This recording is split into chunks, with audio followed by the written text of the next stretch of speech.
All right, episode 13. We're back at it again. And who are we here with? I'm Alex Gerard. All right. And so what's everything you've been up to in the past couple of years? I haven't seen you since, I think, 2022? YMCA, yeah. Yeah. Just high school. I was at a different high school my freshman year. Yeah, sure. Been playing sports. It wasn't a good fit for me the first year, so I'm at Millikan now. Mm-hmm. I've been enjoying it, but I was unfortunately not able to play sports this year due to an injury. What injury did you have? I had an impingement in my shoulder and a partial tear in my rotator cuff. Damn. Making it like me unable to throw baseball the entire year. So Dang. Physical therapy. So is that while you were throwing? Like while you were pitching or what? Yeah, I was up in Arizona. I was pitching and I was like throwing a really good game, and just out of nowhere it started bothering me. I finished the game, which probably what made it worse. Dang. And so yeah, I got hurt doing that. Yeah, impigement's not fun because isn't that when it's like internally rotated? Or I don't know, but it was like under my shoulder right here, so it was like pinched under it. Yeah. So it was like caused a lot of pain in my shoulder. Is it good now? It's all healed up now. Yeah. That's good. When did you start pitching or playing baseball again? I'd say maybe 5 months ago. That's for sure. And then, so have you been playing any other sports, or is it mainly baseball? It's just baseball. Yeah. Just baseball, yeah. And what would you say, how would you like the transition from, what school were you at? I was at Bosco. And what would you say the transition was like from Bosco to Millikan? Better or worse, what would you say? I definitely like Millikan more. Bosco was also private, all-boys school, and I just wasn't a fan of the coaches there. But I did like the teachers and the students there. It's just the coaches there wasn't it for me. But I'd say both schools are super welcoming, and there's obviously girls at Millikan as opposed to Bosco, where it was all boys. So it's always a plus. Yeah. But I'd say overall the transition was really smooth, super easy. It was just easy. Had a bunch of friends who were already there, so. Yeah, did you know Brandon Ball at St. John Bosco? I did, yeah. He's an interesting character, huh? Brandon Benchwarmer? Yeah, he was. Really? Did he join baseball? He played baseball there, yeah. Brandon Ball? He was blonde? Yeah. Yeah. I don't remember him playing baseball. No, he played baseball over at El Dorado Park, Los Altos. Oh. I remember he played there when I played there as well. But he also played soccer at Bosco, and he played baseball. But yeah, because I mainly remember him doing soccer. Yeah, he played both. Okay. That's what you guys called him? That's what I called him. He didn't play much. Bro. He was more of a practice kind of guy. Dude, yeah, and when I went to Marshall, bro, in middle school, that guy he was all over the place. It was crazy. Like, he'd always, like, I got fed up with him one time in class, like, we were in band or whatever. I just threw him on the xylophone, because he kept throwing, like, the hard mallets at my head, bro. That stuff hurts, yeah, bro. He's so annoying. Yeah. Is he still like that, man? So I haven't seen him since then, but I guarantee he's still like that. There's no way he's indifferent. He was still like that, like, the entire freshman year? Oh, he didn't change at all the entire freshman year. He was just the only annoying. thing that changed probably is he got taller, right? Well, but he was still short, but yeah, he got a little taller. Yeah, because that's what my friend said. He went from, he used to be like shorter than me, and now he's like 5'8" or something. Yeah. Yeah. Still pretty short, but. Hey, chill out. Yeah. So what's it been like at Millikan? What would you say? Like I said, it's a really inclusive environment, I'd say. I'm enjoying it. Meeting new people. People are just really like open arms, accepting there. There's obviously the bad crowd. There's the bathrooms, which I didn't use the bathroom once this entire year. Bro, how? How do you survive? I mean, I don't really have to use the restroom when I'm at school. I don't know. And dude, I can't relate to that at all. I literally, because I drink a gallon of water a day, so like I have to pee like 8 to 10 times a day minimum. Like I drink a lot too. At school, I drink at least a half gallon worth of water. Bro. Yeah, but. Is your bladder just like this big or something? Like, what the heck? I'm not trying to walk into the bathrooms with all the bangers and stuff. Bro. And they stink. I walk by them sometimes, and you can just smell them. Like when someone like walks out, you can just smell like all like the fruity vape and everything, bro. So it's pretty bad. Yeah. Only thing I'd be smelling is just like sweat, because sometimes I'd just be sweating, especially this summer. There's just so much. Yeah. It's crazy. Like I'll lift up my shirt for a second, and my friends will just be like, "Put your pits away, bro." It's crazy. Yeah, it's not. I don't think it's that bad for us. I mean, the locker room stinks, but other than that, it's not terrible. Yeah, I mean, now I think about it, that's the only thing. I don't really have a good sense of smell. So that's like the only thing I would genuinely be smelling, like in general. The only thing I can really smell is when I walk into the bathrooms and there's just like the smell of like vapes and stuff or smoke. Yeah. Where do you go? Lakewood. Lakewood? Yeah. It makes sense. Yeah, it's definitely a lot worse. Like what you're saying, like a wrong crowd or whatever. It's probably a bigger crowd at Lakewood that's like that. Oh, definitely. Sure. Yeah, for sure. Yeah. Like, bro, I was just minding my business one time in a stall, and this dude just launched, like, hefted this huge trash can. I was like, that shit hurt. It hit my head, bro. It's crazy. Yeah, it's bad. Like, I remember one time my friend went in there, and there was a bunch of people vaping. He went to, like, the big stall, and then he was like, acting like he was, like, said out loud, like, oh, I can't wait to open my new vape. And everyone's like, what? You got a new one? Let me see. Bro. Wait, so he was in the stall and said that? He was in the stall and said, I can't wait to, like, open up my brand new. And they all like, jumped over the stall. What? Head speaking over and everything. It is not that deep, bro. It's never that deep. They're all, like, fiending for it. It's bad. Bro. It's crazy. What? Hold on, I always check the camera, especially because right now I had to delete like a couple videos. Because I ran out of storage when I was doing one with Nico. But yeah, and I gained I deleted only like 2 long videos and it gave me 100 gigabytes, so I should be good. It's insane. Yeah. Oh, wait, like 2 hours? Well, yeah, because one of them was 2 hours and then one of them was like 1.5. So. Yeah, that makes sense. Yeah. I always have to delete them after. Mm-hmm. But yeah, do they play, or I guess you said you haven't been in the bathrooms, but I was going to ask, like, do they play dice games in the bathroom at Millikan, do you know? Oh, yeah, they shoot dice all the time. They shoot dice in the classroom, too. Bro, that's even more ghetto, dang. I've been in the back, like, science class or something, and, like, I'll walk in, like, just a random period once, that's not even my period. It'll be, like, first period, because I got a bunch of friends in there, and I know, like, a few of the other kids. And I just know, like, I've seen them, like, in the back shooting dice when the teacher's not paying attention. Bro. Like, just on, like, the big desk, too. Dude, I don't know why kind of forgot that you go to Millikan now. So what's it, like, you must know a lot of people. And like, do you know Noah Mortimer at all? Like, he's in our grade. I don't think so. Or Riley Edwards, did you know him? Or Diego, or you know Diego, right? Yeah, He lives, like, down the street. Yeah. Yeah. Who else? Do you know Najir? Or Zane, them? Do you know Yeah, Yeah, that's cool. Yeah. Just like, it was just a bunch of friends from, like, middle school mainly, I'd say, when I transferred in. Yeah. Well, Millikan's pretty big, so you might not know all of them, I guess. Makes sense. It is pretty big school. Yeah. I don't know if it's for all the schools, but especially Lakewood, we're actually getting even less, like, people next year. That's what I've been hearing. Like, they're moving teachers to other schools now. Like, we lost, like, 10 teachers or something. Lakewood makes sense. I don't think at Millikan, though. No, Millikan is just going through, like, renovations right now, and then we still have dress code. Like, apparently next year is going to be, like, the smallest population in, like, a while. Like in several years. Well, because I do know a lot of kids, for private schools at least, are, like, transferring for sports. Like, I know a lot of kids are leaving Bosco again and going to, like, different schools for football. And I also know there's a lot of, like, private schools, like, paying kids to go to their school now. Yeah. And I know there's, like, a few transfers who I know, because I know one of the football coaches for varsity at Wilson. I train with him. And so he said he's got, like, some kids leaving and some kids coming in. But I think it's just, like, a little bit of both, leaving and coming in. So, leaving and coming in from which schools? Just Wilson and Bosco, or what? I know, Bosco, the other Trinities is, like, Mater Dei, Olu, Servite. Dude, it's crazy, like, especially with Mater Dei, like, people will... I know, or just those, probably even Bosco too, but those schools in general, like, people would commute, I saw a Mater Dei sign, like, nearby here, like, people would commute all the way from places like Long Beach all the way down to Mater Dei. It's pretty insane. Yeah, it's pretty far. I mean, Bosco for me was like a 25-30 minute drive every morning. It's up there in the city of Bellflower, so it's pretty far. Yeah. But, I mean, it's not that bad if you're, like, good enough to, and some, like, coaches will start paying kids tuition, too, so they're basically there for free. Well, and think if you're like 7 foot and 300 pounds, the coaches would probably drive you there yourself. Right, they'd probably honestly get like a limo for you or something. Yeah. Or you have like your own bodyguard and stuff to make sure nothing happens to you. Yeah, that'd be funny.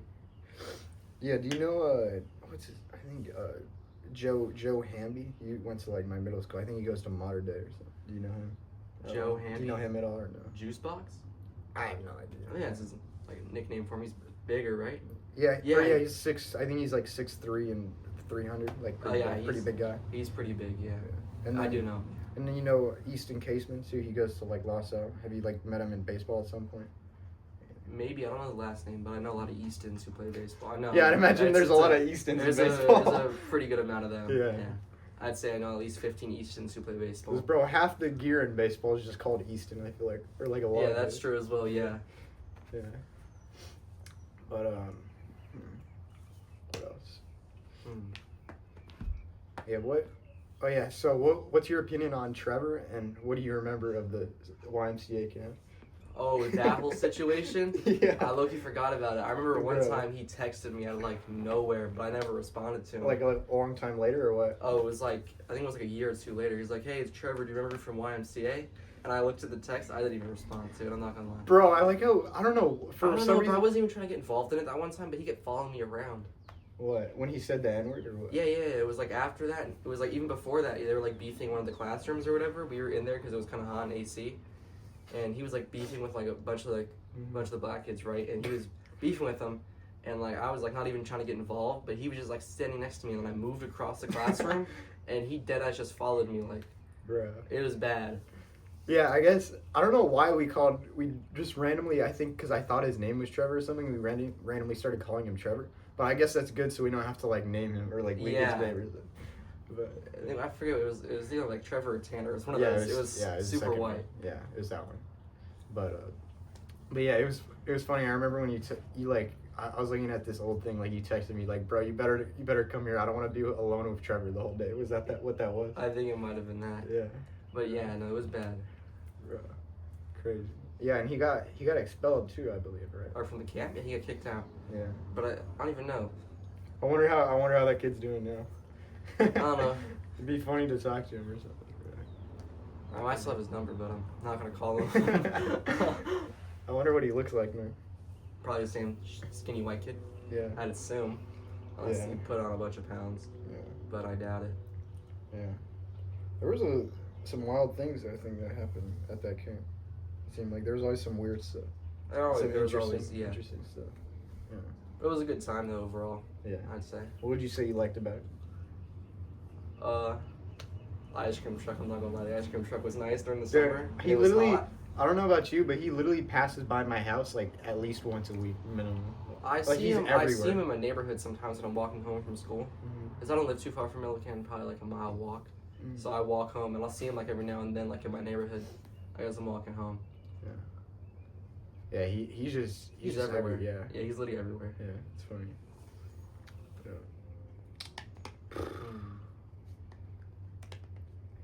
Do you have any pets like Sienna? Oh yeah, we have 3 dogs of our own, and then we're fostering one right now. Dang. Fostering. So what's the difference? What do you say? Well, 3 of our own. So the ones that are our own, we just take care of them. And fostering, we go up to LA. There's this shelter called Wags and Walks, and we just get an animal and we foster her until she has someone who wants to adopt. Oh, him or okay. her. So it's just until someone wants her. Yeah. Yeah. We're like a temporary home for them.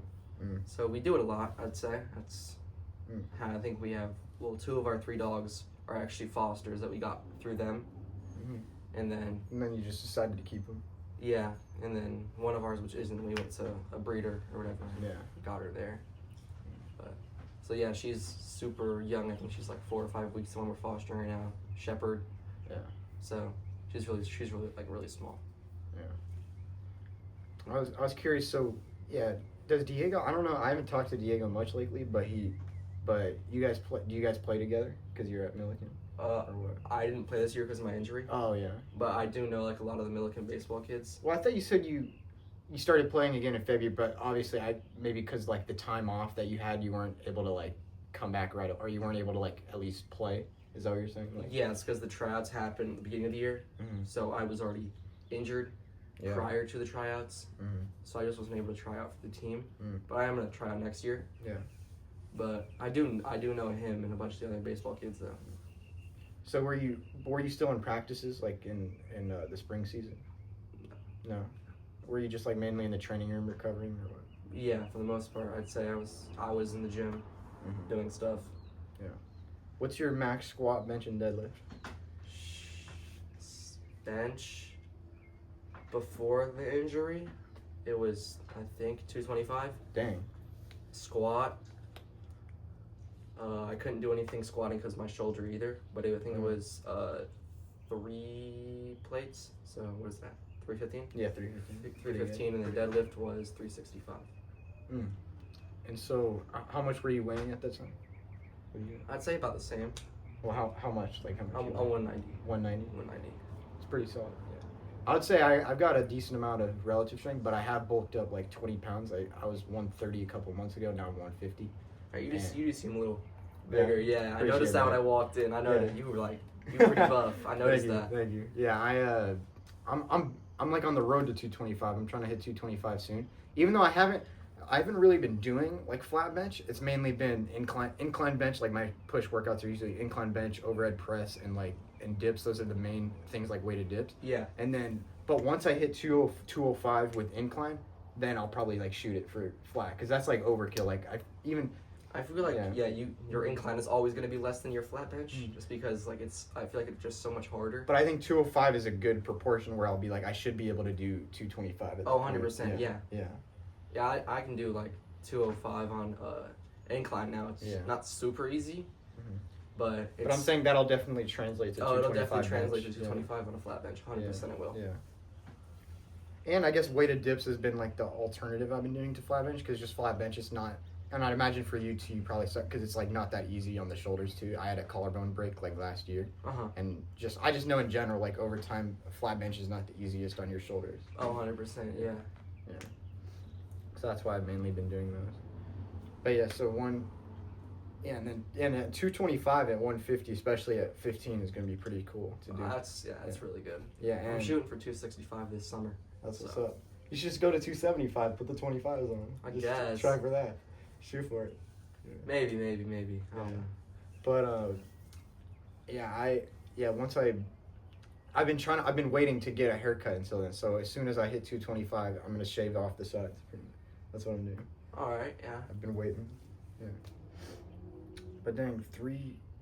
Yeah. And then my squat right now is actually 265. So yeah. What would you? So wait, you had a 315. Would you? I don't know. My proportions were kind of like, I wanted it to be a 275 squat and a 225 bench. Would you say it makes more sense to have a 315 squat with 225 bench? Or does it matter? I don't think it really matters. I mean, it definitely depends on your build. Yeah, because like someone like me probably has, compared to you, like you're probably gonna have more lower body strength. Oh, and I'm gonna have more like upper body strength. Oh, 100%. Yeah. I feel like you always see like the power lifters, the super huge dudes, like squatting 800 pounds with ease. They're always huge. You don't see them small. You don't see them as lean, because like all the extra weight is just like strength on their legs as well. So their lower body is incredibly strong. I feel like heavy squats is definitely like a huge, like a really big person, like power lift. Well, I'm just saying in general, like if you're taller and you're like, and you just weigh more in general, or just like if you're. I feel like taller is actually harder because you have more range of motion, in my opinion. Well, taller, I would say taller seems usually to be a little bit more of an advantage when it comes to deadlifts. Oh, 100%. And then with bench, it's kind of the opposite. But with squats, it's kind of not much of a difference. It's kind of the same. Too big, yeah. So, yeah. But definitely deadlifts, man. I see some people. Because deadlifts, especially like when you have like short or when you have longer shins, like for me, for example, when I deadlift, like the bar ends up all the way up here, but for some people, it's like down here. It's like way lower. Yeah. That's what makes it easier. For me, it's like I think like a little below my waist. So it doesn't really, it's not really necessarily about. Usually when people are taller, they'll have like longer shins. That's why I was saying that, but just longer shins in general. Or I don't know if you've seen. There was this one guy who's like, they say he's like got a perfect build for deadlifting. I was about to say, I troll on TikTok sometimes and I'll see it, and some people it'll be like super small compact torso, super long legs and arms, and it's like they pull it up and it's like barely above their knees. Yeah, that's where they lock it out at. I'm like, really, man? I wish I'd have that, man. My deadlift would be like 500 pounds. What are we talking about? Yeah, that's like overpowered for competitions too. Yeah. And they have to have like the bodysuit, and the bodysuit does not look right on them because of how like awkward their build is. Yeah, it was weird. I always found that the part of the reason I'm saying that is because I mainly been doing like behind the back deadlift for because it's really good for quads. Yeah, But when I would do deadlifts before, it was like almost, it was either the same or like just a little bit more, like almost the same as my squat. So I never really found that like deadlift was my strong suit. That's what I would say. Like, Yeah, I know. I feel like some people, it's like a 50-50 for me. I've seen like a lot of people, especially like sometimes you'll see like gym influencers. Like a 315 squat and 365 deadlift is normal, but for me, they would, a lot of times they'd be like this, I don't know. Like the same weight. Yeah. I've seen that sometimes. Like I've seen some people, their squat will be 200 pounds heavier than their deadlift. Mm-hmm. I'll see some people who can deadlift like 900 pounds, but they can only squat like 450. Mm-hmm. So I don't know. It's really different, but I feel like for me, I like to shoot for like somewhere in the same range. Like I don't want to have like an overly like heavy deadlift and then like a really weak squat. Mm-hmm. Because they're just like two different like muscles. I feel like to me, if anything, squat just seems like easier because you don't have to rely. A lot of it has to do with grip strength too. Yeah, that's what I would say. Yeah, but I definitely, I don't know. I like deadlifting more than I like squatting, but squatting to me is just it's more comfortable. Mm-hmm. But like the action of deadlifting is just I don't know. It's more fun for me. Yeah. Dude, I feel like it almost feels like 90% of my gains come from solely like leg day alone, like my quad focus day, because it's like it engages like especially front squats, bro. It's like engaging every single muscle, like my whole entire back to keep it up and everything. And like your shoulders, squats. and it's like hardening your shoulders because it's like over time by like because you have to hold it there or whatever.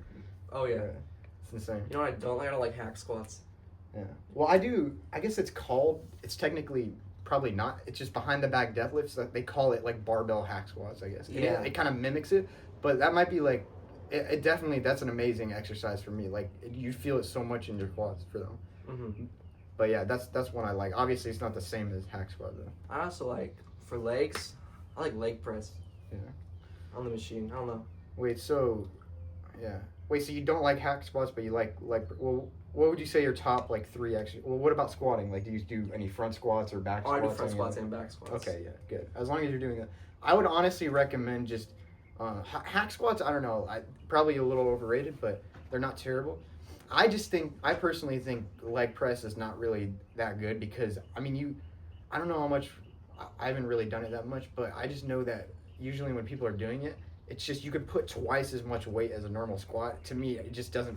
To me, it just makes more sense to do a squat and do half the. You could do half the weight and get the same benefit out of it. It just seems like safer, to do a squat. I could see it like that. And leg presses just seem less functional because any exercises where you're standing are just going to be more functional in real life. Like you're not really usually not doing that in real life, Mm-hmm. So I don't know. For me. Like how many plates do you stack on for leg press? Like 500 or something? Like what? Yeah, I don't usually go too heavy, but because it's like two separate. Sometimes I'll do like single leg, and move it. But if I'm going, it'll probably be like a total of like 400 something pounds. Yeah, because think about it. You're literally like you're at an angle where it's almost horizontal. So it's just putting on all this weight for no reason. I feel like that's how I feel like. That's why I like squats better in general. Mm-hmm. Yeah. And then I don't know. I'm not a fan of what's it called, hamstring curls. Yeah. I don't know. To me, they're not. It's not that I hate them. It's Nordic just curls they're are probably uncomfortable. better. Nordic curls. I probably like Nordic curls better, but I need to get like a thing so I can do those. Yeah. You know what that is? No, I don't think so. It's just like where you have to get some like pad or have someone hold your legs. It's pretty much like it's like a hamstring curl but with your body weight. Like you're curling your body That's weight. what it's called? I didn't know it was called that. Like let's say if I was somehow you're on your knees and you lean forward and come back. Yeah, like if I was somehow able to get my legs under the couch and then like curl myself up with my legs. That's pretty much what it is. Oh, okay. I didn't know it was called Nordic curl. Yeah, Nordic. But curl. I know what it is now that you're explaining it. I've done those before too. Oh yeah. Yeah. How did you do it? Was your friend like holding your legs down or something, or what? Yeah, they like push on my leg right here by my ankle. Mm. Yeah. It's definitely harder. I'll tell you that much. I was thinking the only issue with that one is that obviously maybe you can't. It's more difficult to overload that one compared to like a hamstring curl. Yeah. But the solution to that to me would just be over time. I mean, it's hard enough to just do a normal one. Like I don't even know if I could barely do a normal one. But then, just getting to the point where you could do single leg and then adding some weight to the single leg, like by grabbing a plate, and that's probably all you really need. I mean, that's pretty advanced at that point. Yeah, I mean, just even like no weight, like you said, is already hard enough on that kind of thing. I feel like. Yeah. Have you do you do any like pull-ups, stuff like that? Yeah, like I do calisthenics pull-ups. stuff. How many pull-ups do you do? I mean, I'm still pretty heavy, but I can do 8 to 10. That's pretty good, actually. That's how much I could do. Yeah. I haven't done pull-ups in a long time though, so maybe more now. But I also say like grip helps a lot with that, like depending on grips, because I have one where it's like you have a grip here, a little closer, and then a little farther one, and then also just like a flat one. Because what I've been doing now, I want to train to the one arm pull-ups. So I've just been doing one arm like dead hangs, like almost or like a lot of days of the week. Mm-hmm. Yeah. I don't want to lie and say every day because I haven't done it every day, but I've been trying to do it. I love dead hangs too. It just like helps on my lats. I feel like it's a good stretch too. But yeah, I gotta at least be able to do the one arm dead hang first before that's the first progression. Like, yeah, first stage of it. And so once I hit like at least over like a minute, probably 90 seconds, then I'll move on to harder stuff like negatives. Mm-hmm. And that's the best way to go about it. Instead of like those assisted pull-up machines, they're not really as effective. Rather than if you just did, for someone trying to learn like a normal pull-up, it'd be better just to do the same thing. Do dead hangs, then jump to the top, do negatives, and then learn it that way. I'd say that's definitely most effective.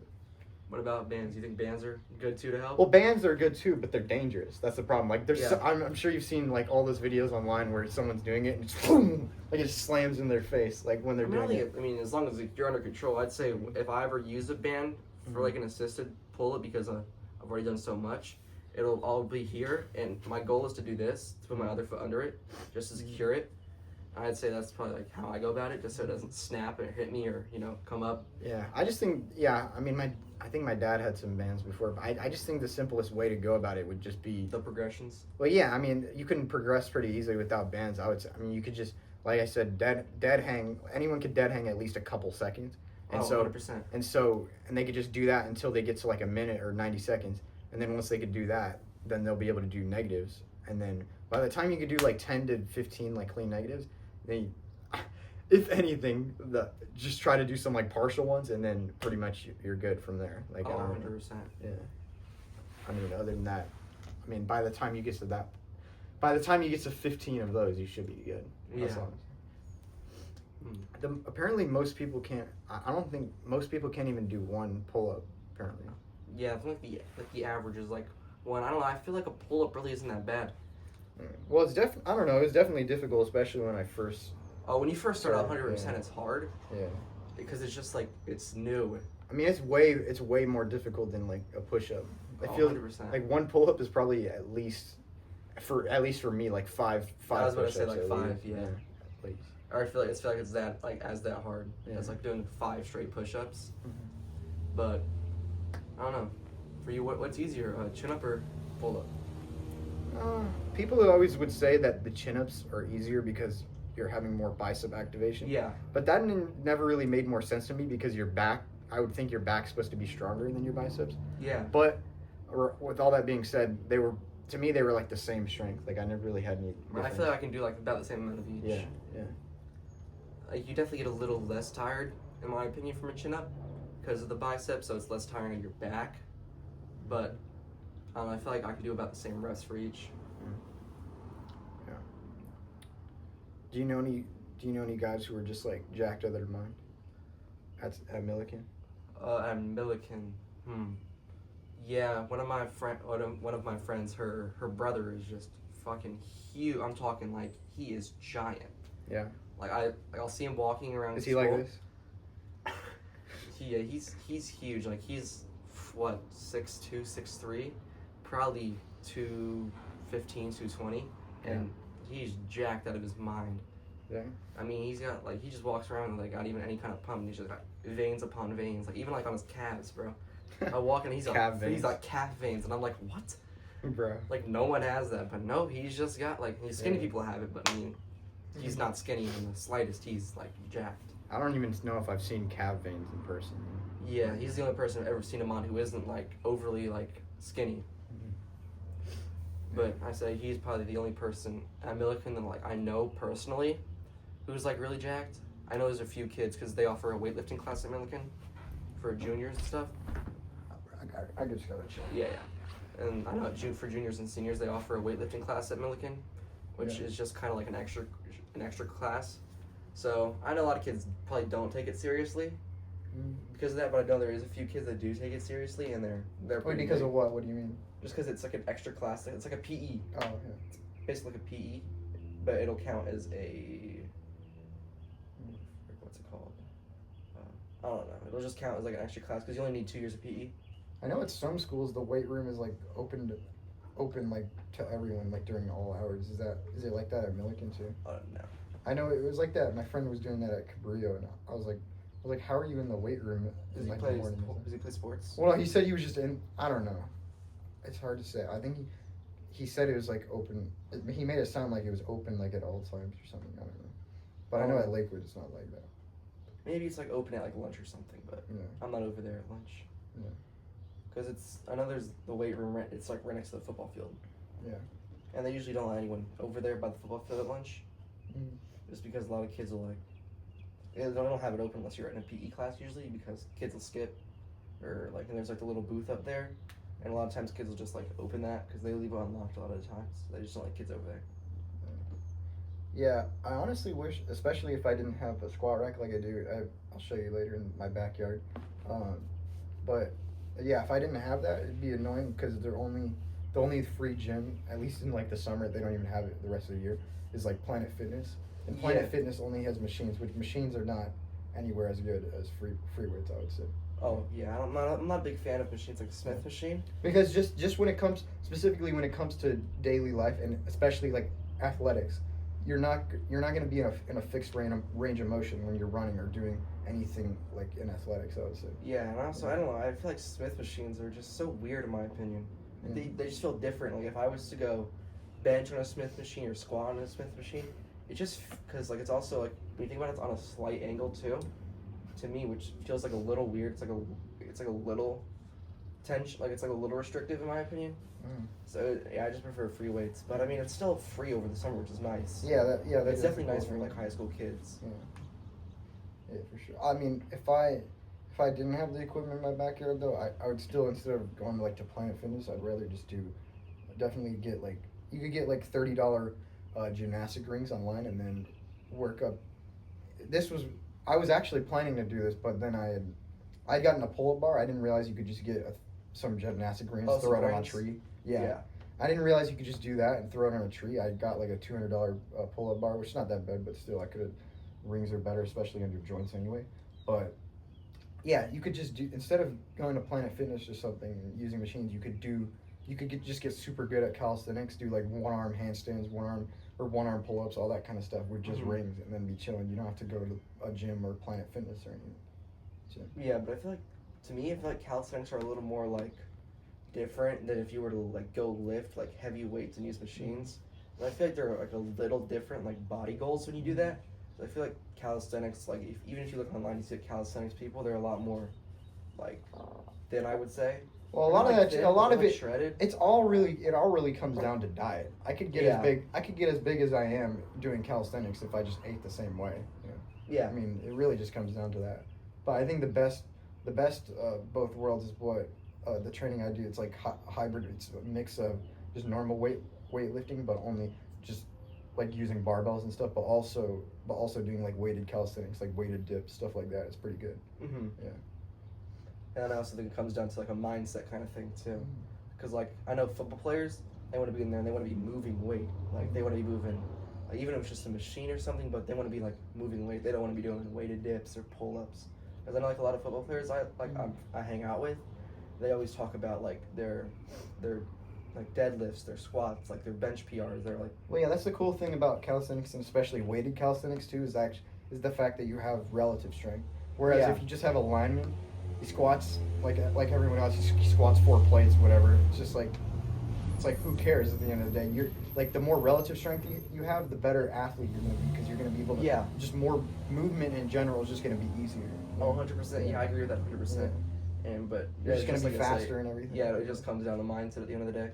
Because they always think, oh, like they move big weight and it's like the coolest thing ever, and they're strong because they can deadlift 600 pounds. Yeah, and that's why I'll never understand just being like super huge. I mean, a lot of it's I mean, I think a lot of those people, even for like linemen for sports and any of that stuff, I think a lot of them would at the end of the day would if they could just snap their fingers, they would choose to be like leaner or whatever. But I still think it's dumb just to be like super like overly big for like sports like that, because it's just like non-functional mass. Like I was training with me and my friend were like, he's like 10 pounds bigger than me, and we were training with our lineman friend who's like 215 or something, and it's just he's like a tiny bit strong. Like we're basically lifting the same amount of weight of him as him. It's like just non-functional mass.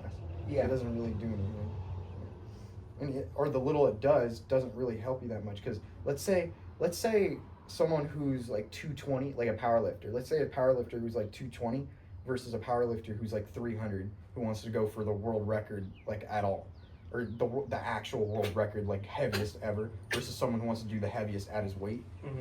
Like 220, you're still gonna be huge, and you're not even gonna be lifting that much less weight, at least compared to the 300 guy. Because like 300-pound guy, he's gonna have even less way less relative strength too. So that's the thing. Yeah, and I also get the best of like both worlds at like a lower weight. If you weigh like 220, but you're doing the same weight as like a 300-pound dude, it's like the body weight difference is like so huge too. It's just way more impressive, I feel like. Yeah. That's why like you'll see it like you were saying, like the super big people, like the world's strongest men or whatever. You'll see it. They all weigh like 400 pounds. Yeah. And it's just like they're overly big and they're so awkward, I feel like. And it's just not. And obviously, at the end of the day, it's just not worth it for health reasons. Oh, that too. Yeah, I mean, no one wants to be obese. I mean, yeah, so. like definitely like 25% body fat and lower is like definitely like anything more than 25 is crazy. I mean, I can't even 25. I mean, I'm at like usually like 15%. Like that's what I've been at for a while, and it's just like, I don't know. And my BMI is like 25, so I'm technically like 0.1 point overweight. I just can't imagine like being like 35, like morbidly obese. Like I can't even picture that. What is morbidly obese? What is it, like 33? 35. It's 35? Yeah, so I don't know. Well, BMI, the whole thing about BMI is I don't really take it too serious. I think there's valid arguments against it, but I do think there's something to be said that yeah, it's probably okay to be maybe slightly overweight, like I'm like by 0.1, or to be in the overweight category, but to be like, because maybe you could just be having a crazy amount of muscle, whatever. But there's no really reason to even be 30 plus, like to be obese. Like there's no really reason, I would say. Right. I mean, unless you have like some medical condition making it almost impossible for you to lose weight. But even at that point, it's not even desirable still. Yeah. Yeah. But yeah, I don't get it. Like if you're super fat, in my opinion, like you can always just change it. You just gotta change your diet, start working out. Even if you don't want to like go and lift weights, literally doing cardio. Yeah. Cardio alone can just get you down a whole bunch. Well, I think you'd probably be better off only lifting than only doing cardio. I think lifting and walking are the best ways to like get a better physique, I think. And then cardio is third, I would say. Oh yeah, like especially walking especially is a good way to lose weight. I see, because like I went to New York over the spring break, and dude, like everyone walks there. Like everyone walks, bikes, and stuff like that. Yeah, it's a lot less driving than you would think, because you see all the cars, but like I'd say 80% of it is taxis. And, like as I'm walking around, like I'm seeing it, and like there's just a bunch of people who are like really like they're in good shape, and they're like skinnier because they just walk all the time. And I'm like, and my dad's a pretty big dude, and he was like, geez, everyone here is so small. And I was like, yeah, they just walk all the time. Yeah, I mean, that's what I was thinking too. Like, just think about what we were talking about. You're talking about how everyone like walks there. I think if I was like 300 to 400 pounds, like a lot of people in America, especially like Texas, there's a lot of big folk there, or a lot of big people there. Like, if I was 300 or 400 pounds, I would feel like I don't deserve to drive to work. I don't like I need to walk my butt to work. I need to move. You know? Right, but I feel like you shouldn't even let yourself get to that point. Yeah. Like even like you should never let yourself get above like 300 pounds. Like that's just dangerous, unless it's like, of course, think about it. If you're like a professional NFL player and you're an O lineman, then like it's desired for you to be 300 pounds. But even then, it's still obviously it's not healthy. They don't care about health at that point. If you're an NFL lineman, I mean, you don't really care. I mean, I wouldn't say they're unhealthy. They just eat an insane amount, but they don't eat like. Well, being obese is being obese, even if you're in the NFL, I would say. I mean, yeah, especially morbidly obese. If you're like 350, 400, you're definitely. It's bad. I mean, because think about it, like, you don't even, I mean, we never even really needed them to get to that size. I mean, think about 100 years ago when football was just starting out. You could see the old pictures of, like, the football teams and the championships and stuff. They were, like, at most, like, linebacker, tight end size. Like, that's... 100%. Like, they were, like, that was the biggest humans got back then, was linebacker size. You know? And that's all you really need for even a lineman. Like, that's the size you don't need to get super huge. Or you don't need this giant wall of just big people. Yeah. Yeah. But that's what it is nowadays. It's like, if I'm going to be this, I have to be this big. I feel like, and then, like, coaches now encourage, as a lineman, they encourage them to be bigger, but also, like, super strong. Because, I mean, think about it. What's the functionality of being bigger than, like, 250? Like, there is what, like, how much does life get better after being 250? Especially that's for, like, even 250, you'd want to be, like, at a good height. Like, 250 for anyone, especially below, even for most people, still going to be, like, way too big, you know? Man, I feel like once you get super heavy, it's just, like, you become sluggish. Yeah. And it's just, like, I feel like your day-to-day life, it just slowly just, like, decreases in how, like, easy it is for you. Yeah. I mean, just think, like, how many Siennas are in one NFL lineman. That's like 60 Siennas in one NFL lineman. Because she's 5 pounds. Maybe even, yeah, I guess, huh? So 5 times 60 is 300. Yeah. Right? I was asking Nico earlier, I was like, what do you think would happen if Sienna was on the line with Aaron Donald? And he said she'd run through his legs. Run through his legs? Yeah. Oh my gosh. That'd be crazy. Have you ever played football before? No, not for, like, a team. No. No, I mean, like, I've thrown around a football at a park, but, like, other than that, I've never actually, like, played flag football or anything like that. It's just never interested me. I did play basketball for a little bit when I was younger, but I was never that good. I've always just been good at baseball, so that's just what I've stuck to. Yeah, every friend I have is like, I have a friend who's like 6'3", and he's the center at Lakewood. Now, especially because now we're juniors, so everyone who's taller than him is pretty much gone. And like, it's interesting. I would say like 60 to 70% of my, or like a good amount of my inner circle is like taller than like 6 foot, like over 6 foot. It's interesting. I have like a lot of tall friends for some reason. And it's just weird, and like I feel short next to all of them. They always like. But you're what, 5'8"? I'm like 5'5". You think I'm 5'8"? Well, I mean, I wasn't paying too much attention. Yeah. But I mean, yeah. I don't know. I'm like what, 5'10" probably. So I'm not too tall. I'm a little above the average, which is what, 5'9". Yeah. Now, yeah, it's 5'9". It used to be 5'8". It's 5'9" now. So I'm a little above the average of like the adult male, and. I don't know, I'd say I don't hang around too tall people. Like, you know, I've got like a few friends, at least at school, they're all like, I've got a few friends maybe like 6'3" the max, but like for sports, for baseball, I've got a few friends who are like 6'6" to like 6'8".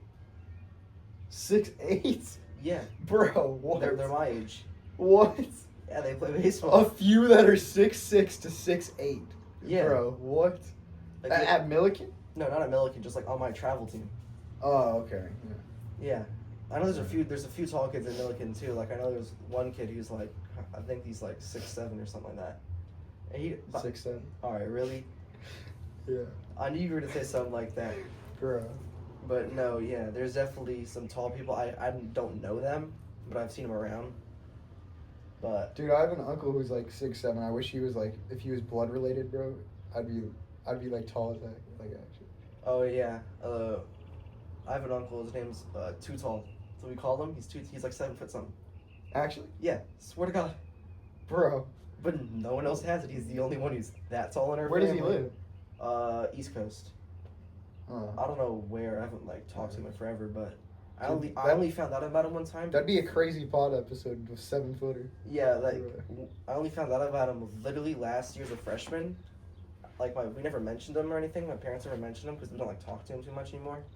But oh, I'm sorry. I only found out about him because I was doing like a donation thing for my freshman baseball team, and my mom put his number in, I was like, wait, who is this? She goes, oh, this is your uncle Too Tall. Bro. I go, what? Did he ever play basketball or what? Or wait, finish the story. Sorry, my bad. And I was like, wait, what do you mean Too Tall? She goes, yeah, that's what we call him. He's like 7 foot. I go, huh? Where's that? Like, why can't I have that? Where'd those genes go? He's blood related too? I'm pretty sure, yeah. Bro, that's crazy. I'm like, where are those recessive genes in me? Like, I need that. Like, where am I? Well, Why maybe am I you not haven't 6'5"? maybe you haven't hit your spurt yet for 7 foot. Oh, 100% I have it. Yeah. Waiting on it. One day. One day. I'm gonna need it. Bro, was he in basketball or what? I assume so. Yeah, I mean, how do you not? I feel like if I grew to 7 foot right now, even with no basketball experience, I'd probably shoot for it, bro. Right, Might you get a as well. scholarship alone for being that tall. Yeah. Or even if you like, even for volleyball, I know volleyball's a super tall sport as well. Yeah. I've seen people who were like 6'5" for volleyball because. Dude, maybe what I should have done, like the ultimate height equation would just be to do like volleyball in the fall and then basketball in the winter and then high jump in the spring. Just do those all year round. I feel like that instant boost to your height. Maybe. Like those are all three like the most important things for like height or whatever, I guess. And then you gotta take height gummies.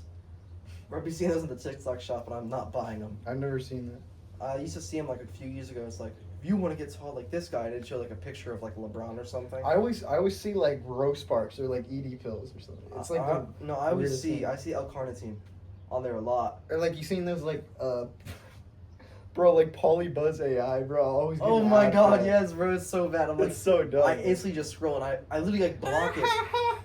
Yeah. That one thing, bro. Yes, bro. Me when Polybuzz AI does this, it's like the stupidest stuff, bro. Now I'd be getting AIs for every single like thing now too. I got an ad today for Kalashi, which is like a thing for like you can bet on like the election or whatever. Yeah.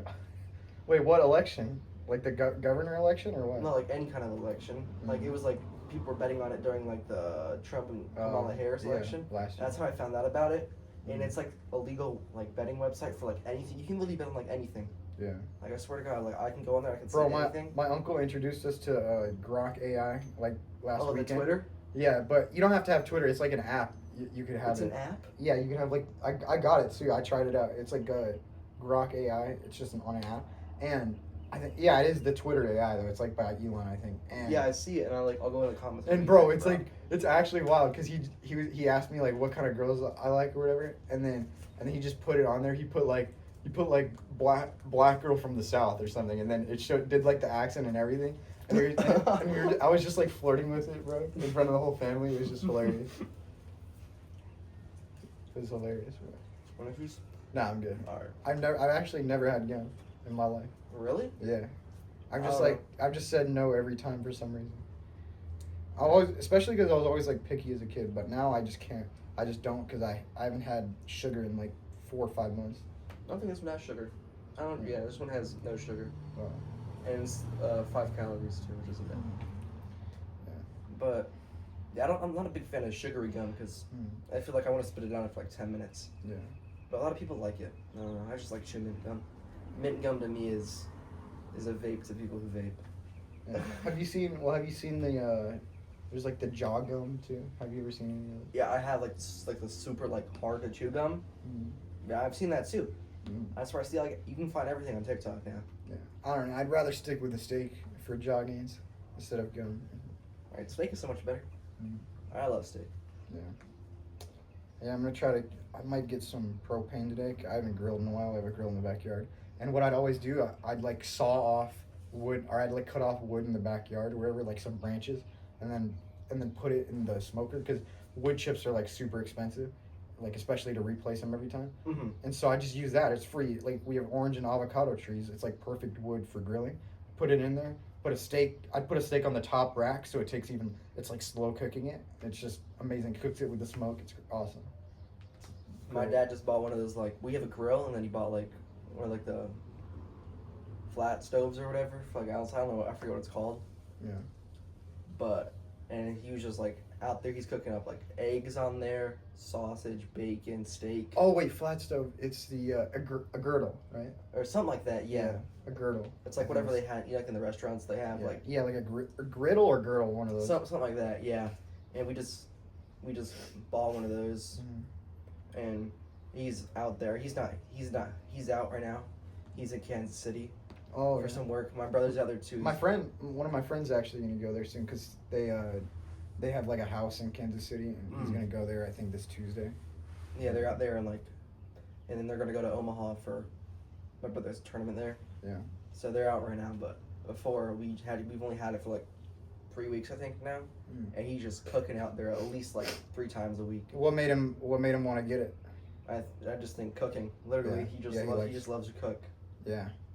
Well, do you guys have a normal grill too? Or we have a normal grill too. Yeah. And so you just wanted a better way to make like breakfast or something? Yeah, we have a stove inside too, but he just likes Well, yeah, but a griddle I imagine is going to be better. It's just going to be a better version of a stove, like for cooking breakfast for sure. Mm-hmm. Yeah. And then it's like so big too. Like just the sound you could hear it on the. I've seen like the videos. It's just amazing. Like yeah. Like the eggs crackling or whatever. The other day he was making like carne asada, bacon and eggs on there, and he was just cooking it all together, and then he like chops it all up and he just mixes it all together, and he just made such a good breakfast. It was so good. Yeah. But yeah, I feel like it's so effective too because it has like 4 or 5 different little like cook areas where you can like monitor the temperature and change the temperature for that area. So you could cook eggs here, and then literally like 5 inches over you can cook bacon at a completely different temperature, and it just makes life so easy. Yeah. What does your diet like normally consist of? Like, is it mainly like meat? Would you say? Because that's what it is for me. Yeah, I'd say definitely. And like the only meat's the staple, I'd say. It's the center. I don't know. The only carb I really eat is like rice. I'd say, and then my mom likes to make like Italian dishes every now and then, so I will have like pasta every now and then. But definitely, steak, eggs, a lot of chicken. And I don't know. I'm really picky when it comes to vegetables. Well, yeah, and the interesting thing about that, I'm not saying you don't want to eat any, but vegetables aren't actually as healthy as people think, and definitely meat, fruit, and dairy are the most important things I would say to a diet. Oh, I like eating fruit. Yeah, I'm not big on dairy just because. Yeah. Upset stomach sometimes. I'm not lactose intolerant. I just have ADHD too, so dairy is like a trigger for ADHD. It is? Yeah, it is. Is that why I have ADHD too? Maybe.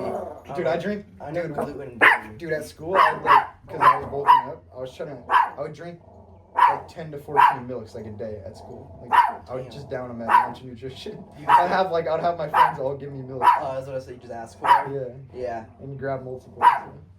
But yeah, I'm not. Because no one's drinking the milks anyway. Might as well. Okay, no one's gonna drink them. Everyone just drinks the juice. Yeah. Even then, they only drink like the orange juice or the apple juice. I feel like. But so yeah, I don't know. Chicken. I like chicken a lot. And eggs is definitely my favorite source of protein, just because they're so like versatile in my opinion. I actually don't. I'm not really fond of chicken that much. To me, I mean, at least I'm not that experienced with making it, I guess, because it's either, I don't know, I just can't really seem to make it like that good. Like, it doesn't taste as good to me as like beef or something else. Oh, it doesn't taste as good. Yeah. But I like it. Yeah. And especially because beef has more of your essential minerals and testosterone and all that kind of stuff. Because it has the fat, whereas chicken is just protein. Yeah. It's just pure protein. But it's also like really easy to mess up chicken in my opinion. Yeah. But I don't know. Well, yeah, that's the thing too. Like with meat, you don't really have to worry because you can eat meat raw. Whereas with chicken, you have to like be super careful with it. Oh, and yeah, that's why you can't have your chicken raw because that's why so many times like when I make chicken, it's always like I'd always overcook it, especially because my mom would always be super worried about it and have us like cook it extra long because my aunt actually got salmonella a long time ago and she almost died. Like she went to the hospital. Yeah. So I guess we're just super careful, and it's like it's kind of hard to get like exactly right, which I get like. It's super easy to overcook it and make it dry and not taste that good.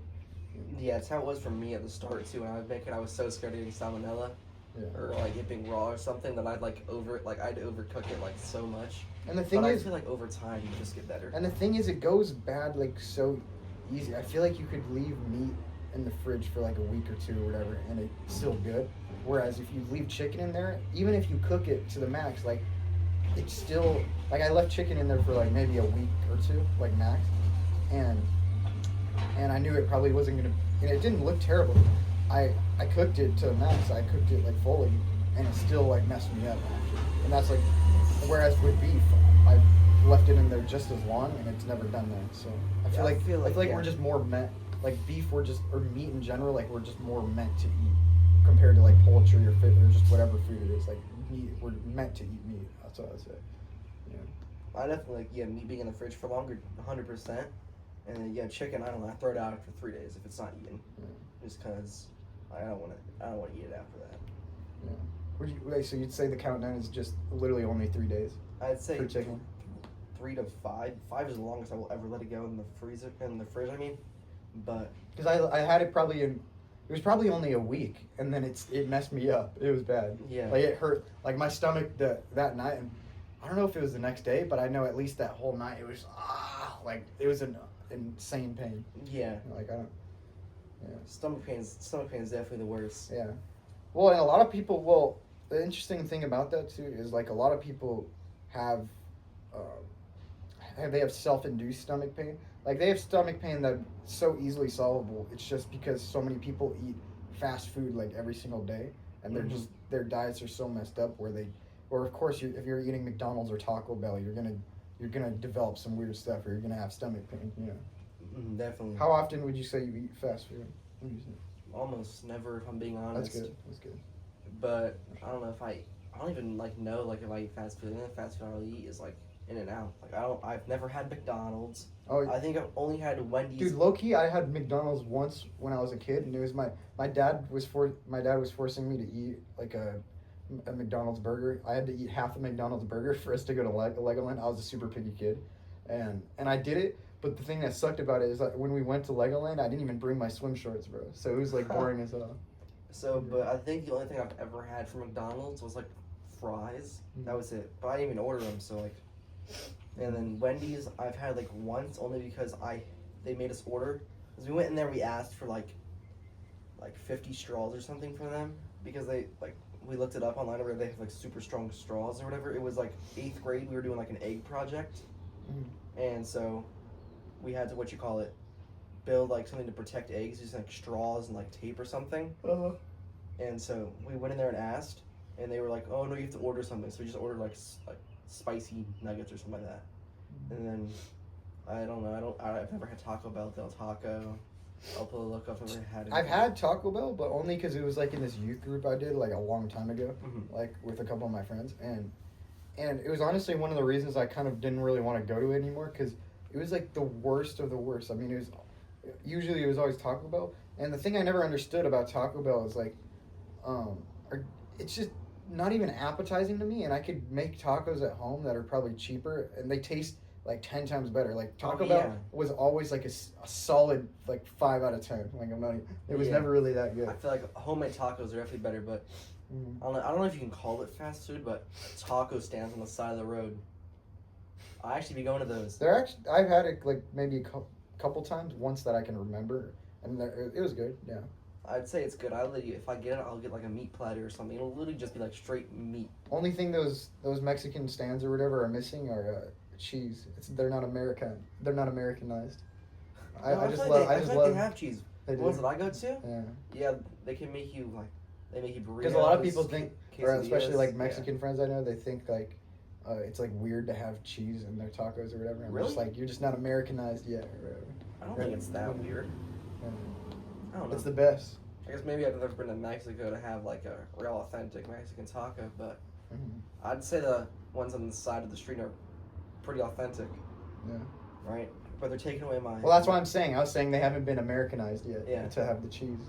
But I feel like the ones I get to have cheese, and it's definitely, they're all like Spanish speaking. And they know like a little bit of English.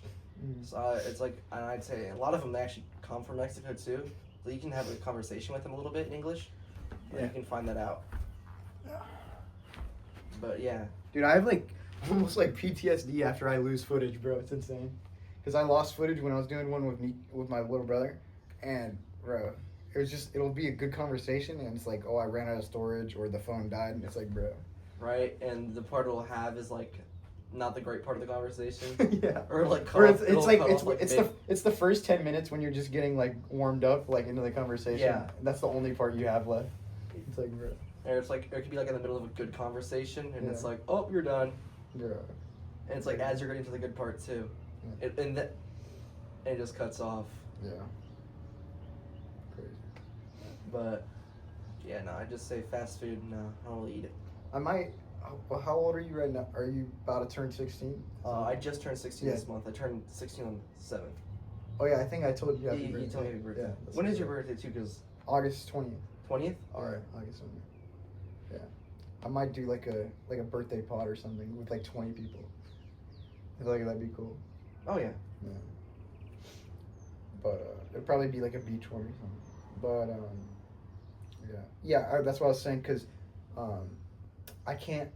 At 15, I'm still 15. Like you can't really work at any like retail places or anywhere except fast food. So if I do, once I get my ID soon, I was trying to get the DMV is annoying. I tried going there the other day, but I have to go tomorrow again. Mm-hmm. But once I get my ID and I can start working and stuff, it'll probably be like McDonald's or something. Cause You don't need an ID to work. Hmm? You don't need an ID to work. well, I think we were just getting. I can't remember the Getting exact. an ID, it makes it easier because then when you get a car. Yeah, I mean, I don't. Well, I have one actually now because I'm about to get my permit soon. But, Mhm. so I have a car. It's like an old Honda Civic, but no, I was just saying. Yeah, when I work soon, it'll probably be McDonald's, which is ironic because I don't like McDonald's at all. But I think Yeah, it'll be you do cool. Starbucks. I think Starbucks is 21 an hour. I just heard like Oh, yeah. the other day I was in the gym. Well, I think Literally. most places now probably do at least. Well, they have. I think even fast food have to do like 20 now because of the new law, where all fast food and restaurants I think have to do 20 an hour, which is insane because like it's just the craziest thing ever too. Because like a lot of more important jobs, like my brother's an EMT trying to become a firefighter, Mhm. and they make like $18 or $19 an hour. So the guy who's like doing CPR on some Or the dude, dude who's saving a life. yeah, he's saving a life, whereas some dude who's flipping your fries is making more money than him. It's Or like, bro. I could walk in and out and get a job. Just start literally flipping patties. Yeah. And I'm making what is it 20? It's either 20 or 22 an hour. Mhm. And you know. And then, like you just said, EMT. It's over like, there. bro, I should just EMT over there, CPR, saving a life, making sure someone doesn't die on them. So getting 18 an hour. Yeah, having to deal with some 300-pound lady who passed out in her apartment or something, having to pick her up and take her out of there. Get her on the stretcher in a wheeler. Like, cause that's literally like there's stories like that. Like my brother says, like he has to deal with all sorts of stuff, or some kid who blew off half his face and his hand on 4th of July or something, just crazy stuff. Oh like my, that. yeah. Bro. What are we doing? How do you blow your hand off with a firework? Like, what are you standing there like? And you said your face when you eating the firework. So what's going on? You lit off a firecracker in your mouth. Yeah. You're like this, like holding it in there so you don't let it out, and it boom blows you up. Like, what are we doing? Yeah, I should just tell my brother he should work at McDonald's or something until he becomes a firefighter, because he might as well, because he's gonna make more money like that than just doing something that's actually gonna translate. Yeah, Doing yeah, it. 100%. That's what's crazy about it. Yeah, I overheard it. Like some lady's daughter just turned 16. She's literally she works at Starbucks and she's making 21 an hour at 16. And then like they were talking about it, like back in the day they'd make $6 an hour. Yeah. But then again, like back then stuff was way cheaper. Like you could work for 2 hours, get $12 and get a meal back then. Wait, how much did you say? $6? Yeah, it's like. Well, what's $6.75. interesting about I think the big problem too, with that now that we have to pay or get $20 an hour is like, it's got to be a lot more competitive for anyone who never really succeeded at no one who ever really had any ambitions other than like a McDonald's job or a dead end job or something. Like now they have to compete with teenagers who can make the same amount as them. Like, because now it's gonna make it hard. Like it's gonna make it harder for other people to get a raise because McDonald's or other places aren't gonna want to give them a raise if everyone has to get paid a certain amount too. Oh, 100%. Yeah. I mean, like nowadays, like if you're like in your 20s, 30s, and you're over there flipping patties at McDonald's, Like you got to compete with like a 15, 16, 14. right, and put the year-old. cleats up or hang it up. Like you're losing your job to teenagers. Like, what are we doing? Go like get yourself a job. Go to college. Get a degree. Well, there's some interesting. College is definitely not what it used to be, but yeah. But even like you could even go and get 2 years free out of Yeah. college. You could go to Trade- LBCC. I think trade school is definitely Trade school's probably expensive though. Is it though? I heard it's like really expensive, But, probably more so now that as it's getting more popular, but it's getting more popularized. probably because of people like Charlie Kirk who were talking about it more too, for sure. Mm-hmm. That are, yeah, because I don't know, I wouldn't think. I always thought it was free because LBCC, like, you get 2 free years, and in high school, and in high school you could take any classes you wanted at like a community college. So yeah, and I know LBCC is free, but it's 2 years free. That's because it's a public school. Because LBCC also it's a trade school in and of itself because it's a community college. So I would have thought that trade school is also free. But if you go to like a straight trade school, I heard it's like actually it can get really expensive. So you mean one that's like a strictly like a straight trade school? Yeah. So probably not. You think LBCC would probably still be free though? It's for the first 2 years. I know it's free. So that would mean applying to the trade school too, right? Would you think? Or no? Maybe, but I don't know. Because I was honestly, the thing I was wondering about that too is if I didn't want to go to get like a bachelor's degree or something, I almost wonder if you can do the same thing that I'm doing because I'm taking dual enrollment classes. I almost wonder if you could take trade school like in high school, and maybe for free like you can with dual enrollment. Like that'd be a pretty good idea. Maybe, but I do know a lot of colleges like have a lot of their stuff online too, so you can start taking college classes. It probably wouldn't apply so much to trade school though, because you gotta actually do labor, like manual labor. You have to go in there and do manual labor. But I know like everyone knows the example of Harvard has like some of their classes and courses like online, like the information they give out to other college students, like you can learn how to code online for free for Harvard. Or like Hillsdale or something. Yeah, you can just learn like that stuff online too, but it's a lot different than actually going to the college and getting the actual experience, I feel like.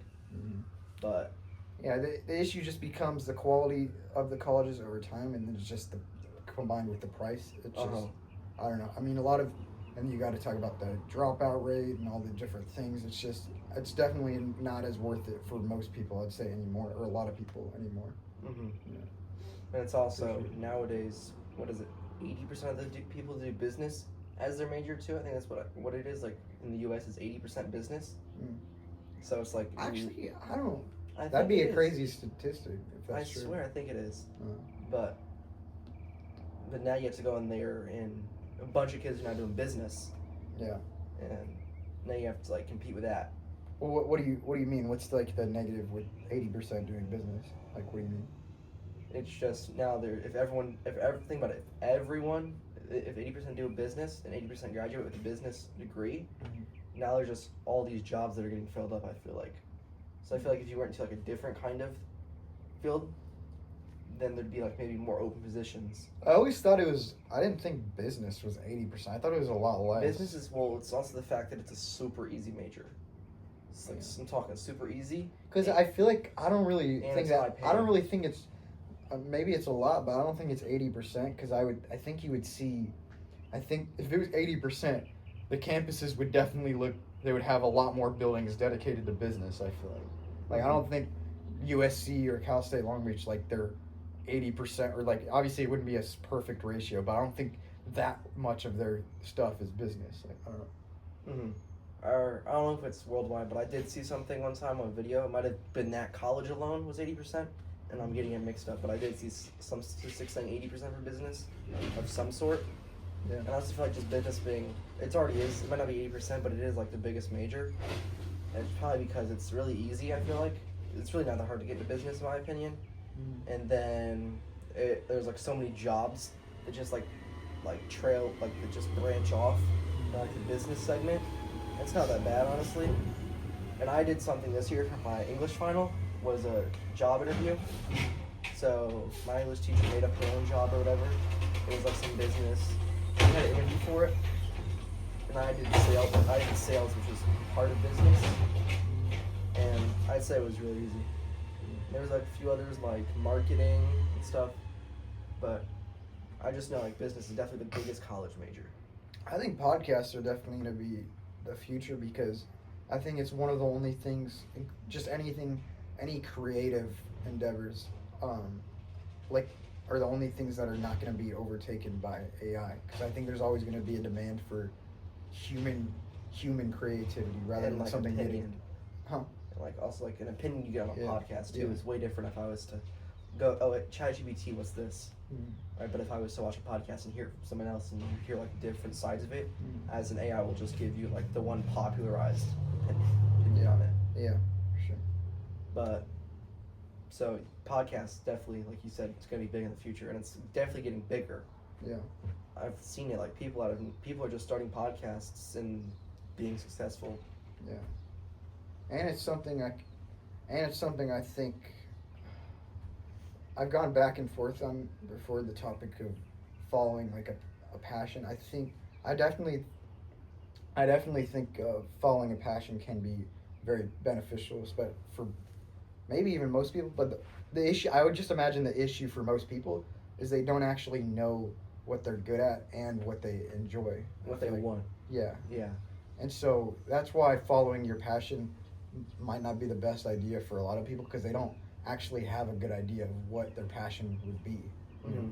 But I realized at an early point in my life, I didn't discover podcasts or anything for a long time, but I realized at an early point in my life, I probably, and especially recently, like I would say have a skill for talking, or like a talent for talking. I mean, I've done a couple speeches. I did a promotion speech in 8th grade and 5th grade too. So, so yeah.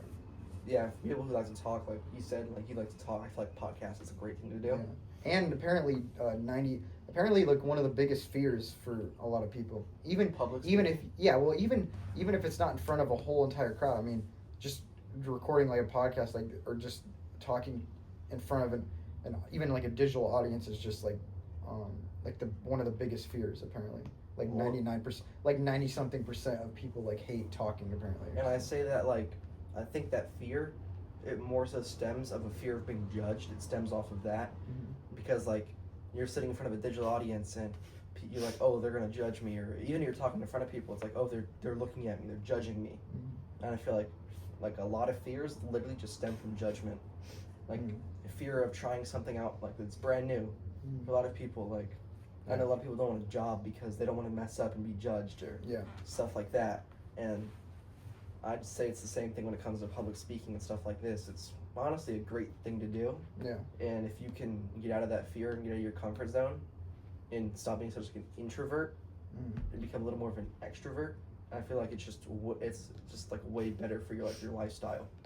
I've never really understood the whole thing with like introvert and extrovert. It almost just seemed to me like, because people describe it as something like, oh, I'm like a fixed thing, like, oh, I'm like this or I'm like that.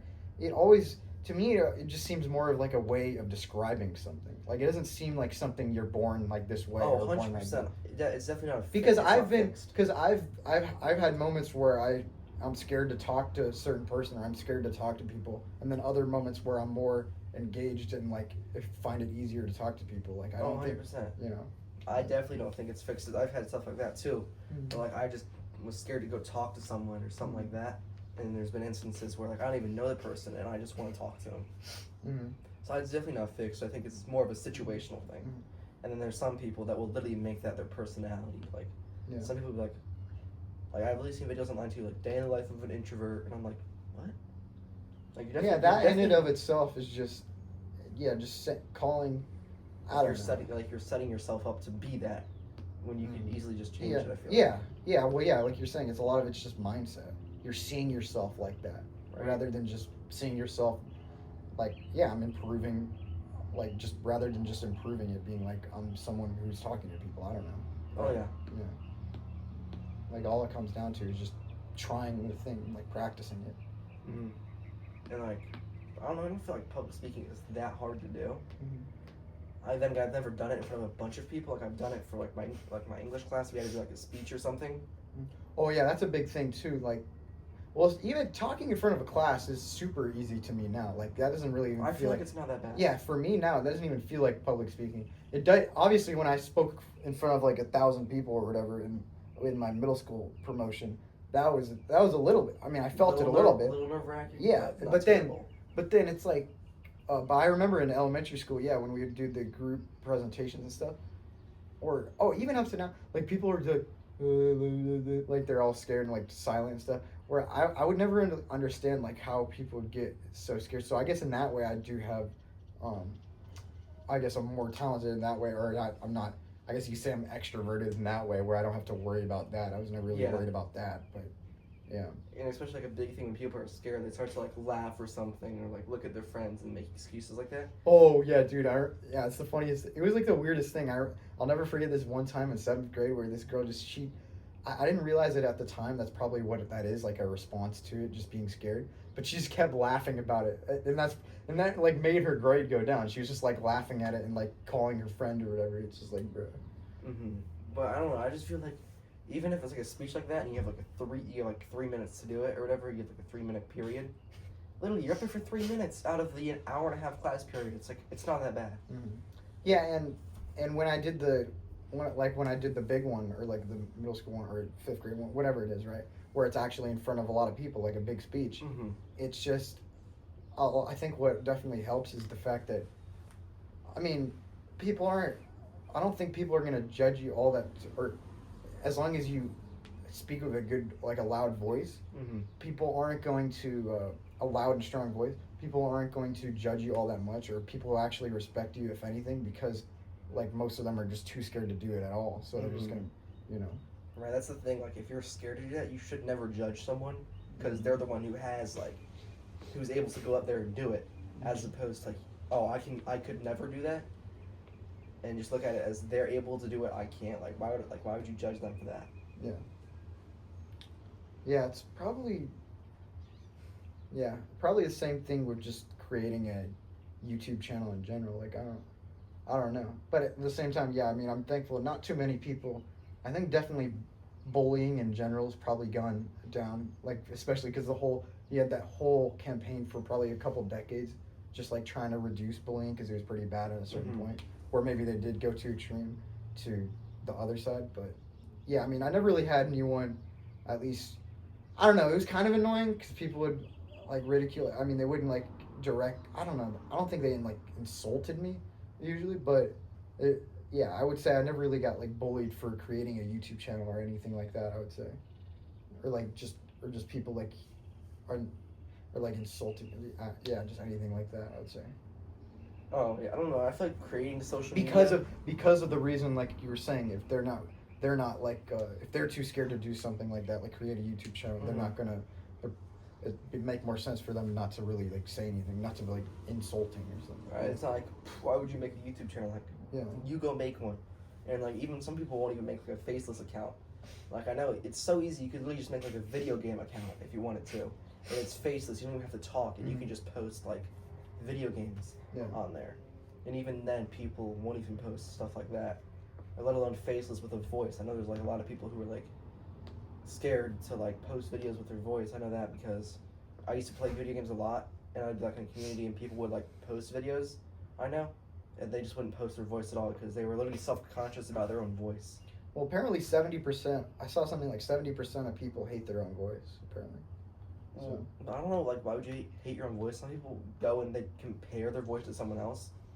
I also feel like a lot of that stems off of people wanting to be, like, I know there's like females wanting to be like a little higher pitch voice and like a little more like seductive kind of voice, I feel like. And then you have boys or like men who want to have a deeper, more masculine voice, and they hate themselves for having like a little higher pitched or like not as masculine voice. And I don't know why you would hate that. Well, and definitely I can understand that because having a deep voice I would say is definitely important. But yeah, I mean, a lot of it comes down to increasing your testosterone, especially at our age, like when you're going through puberty and stuff, like lifting weights, whatever it is, eating right.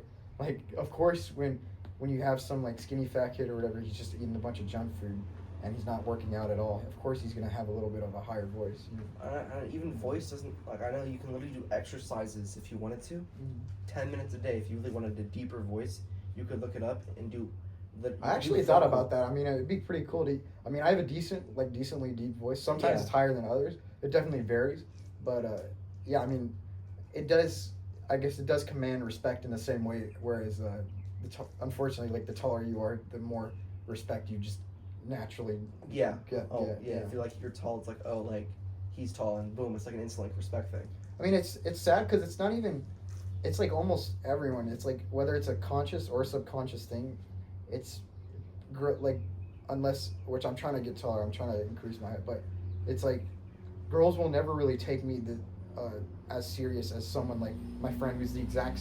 He's probably got about like the exact. He's admitted there's not much like difference between us. Like, who's someone who's got like pretty much the exact same physique as me. We're doing like most of the same things and stuff. Whereas the only difference is he's 5'11", I'm 5'4", 5'5", and girls will never like treat me like as serious compared to someone like him, you know. So unless I get to that point, you know. Yeah, that's also like a thing nowadays. There's like the golden standard of what a man has to be, like, which I find kind of stupid. Well, it's not even just so much golden standard. It's just, I mean, I can like, cause I can attract a girl. I can get girls, but it's just like they're always more often than not. They always, I feel like, now I think about it, I never really thought about it before. It seems like they'd rather wait and see if they can find that it's just not ideal. Like, they don't want to get with someone who's shorter. It's just a con, you know. They'd rather wait and see if they could find someone who's like me but just taller, you know. Right. You could be someone who's shorter but has a great personality. Yeah. But they'd rather go with the person who's 6 foot with the bad personality. Yeah. Which is, I don't get it, because you're never gonna. There's such a.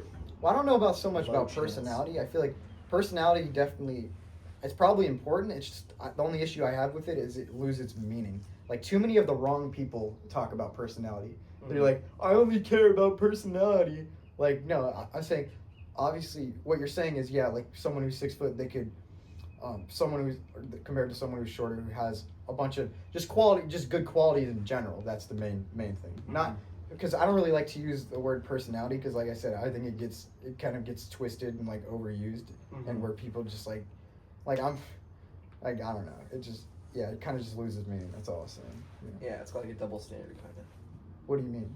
Like, well, because you have the people who like truly understand it, and then you're saying the people like who just twist it and like say, oh, I only like men for their personality, but it's like not true at all. I feel like, 'cause I've literally seen videos like that, and it's like you could go find the girl's page, and she's like instantly with like 4 different people within 5 different posts on their Instagram. It's like they're with a tall like jack dude, and then it's like you won't really find like a short person or someone else like that, but they don't ever settle down. You know what I mean? They're always just all over the place. Yeah. But I feel like people who like actually truly understand it and really like understand and want someone with a good personality, I feel like they actually settle down, and they're not like chasing all over the place, attention seeking. Yeah, I mean, like I was saying, I do understand the whole, like, because definitely like subconscious thing, because when you are taller, I mean, it's a fact, you are bigger. A 7 foot guy who's 500 pounds is going to be strong, like Andre the Giant or whatever. He's going to be stronger than some guy who's 500 pounds and 5 foot. Yeah. But he's going to be bigger, stronger, whatever you want to call it. But I did, it's just, obviously, it's definitely, there's limitations to, I mean, you could, genetics obviously is a big factor. I don't want to say it's all genetics because I do have hope, right? It's like 80-20. But an interesting thought experiment I had is like, I just almost wonder, I don't want to cope too much and like, oh, I wish it was like this, but it's just, I was thinking like what if all of a sudden all guys were like 5'4" and all girls were like 4'11", or if just everyone was just the same height, how much different it would be. It'd definitely be different. Yeah.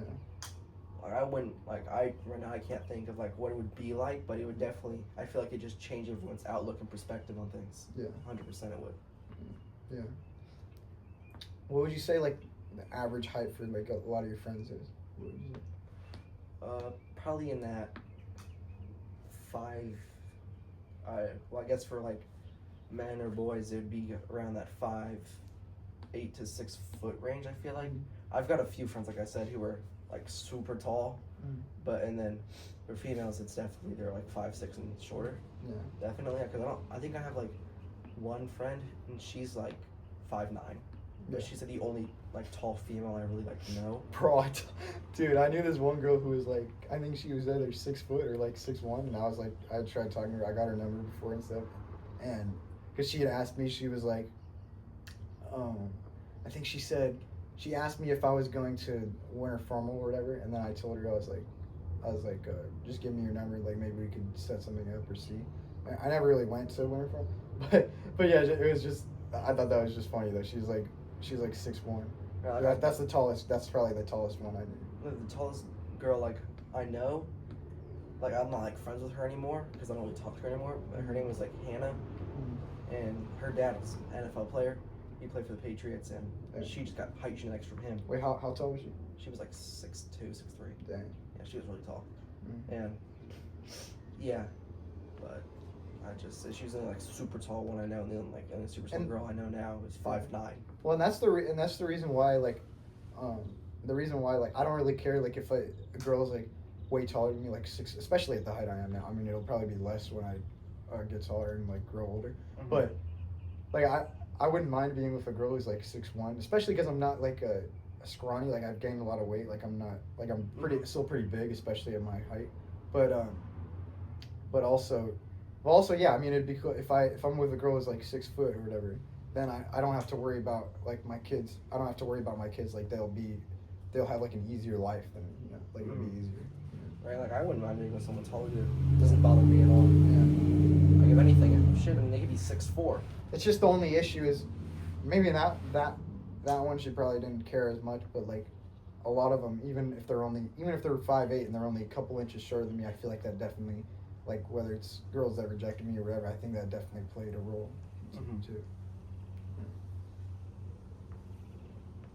But obviously, for me at least recently, I feel like a lot of I guess rejection has to do. I mean, you got to talk to them. I mean, because for me, yeah, it's always difficult, especially if they're always with their friends. I mean, and then it's like I don't want to hang out with a group of girls. I mean, I was talking to this guy who was saying it probably wouldn't matter. It just always seems like I want to hang out with dudes. I don't really want to hang out with a group of girls, you know? I don't know. Yeah, I'd say the group I hang out with is actually pretty split.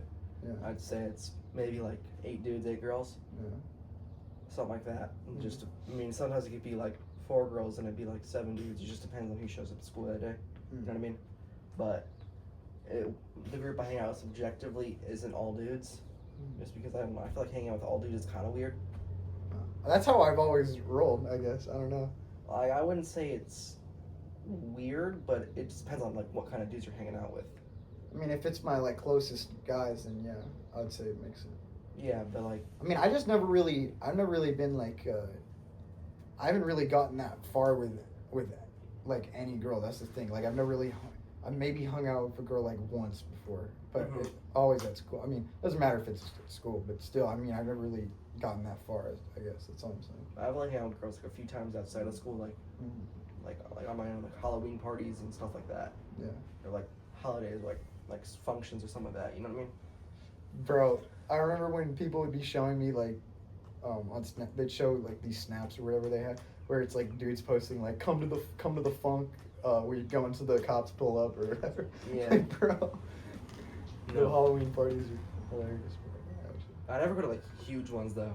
Mm. Like it would never be like I'd show up to like a 200-person when it's in person's house. Well, last time I went to Halloween, or last time I had Halloween, I just took me and my friends. We just decided we were like, all right, we all got dropped off at this. I was just like, let's choose a random spot, and then like walk or whatever.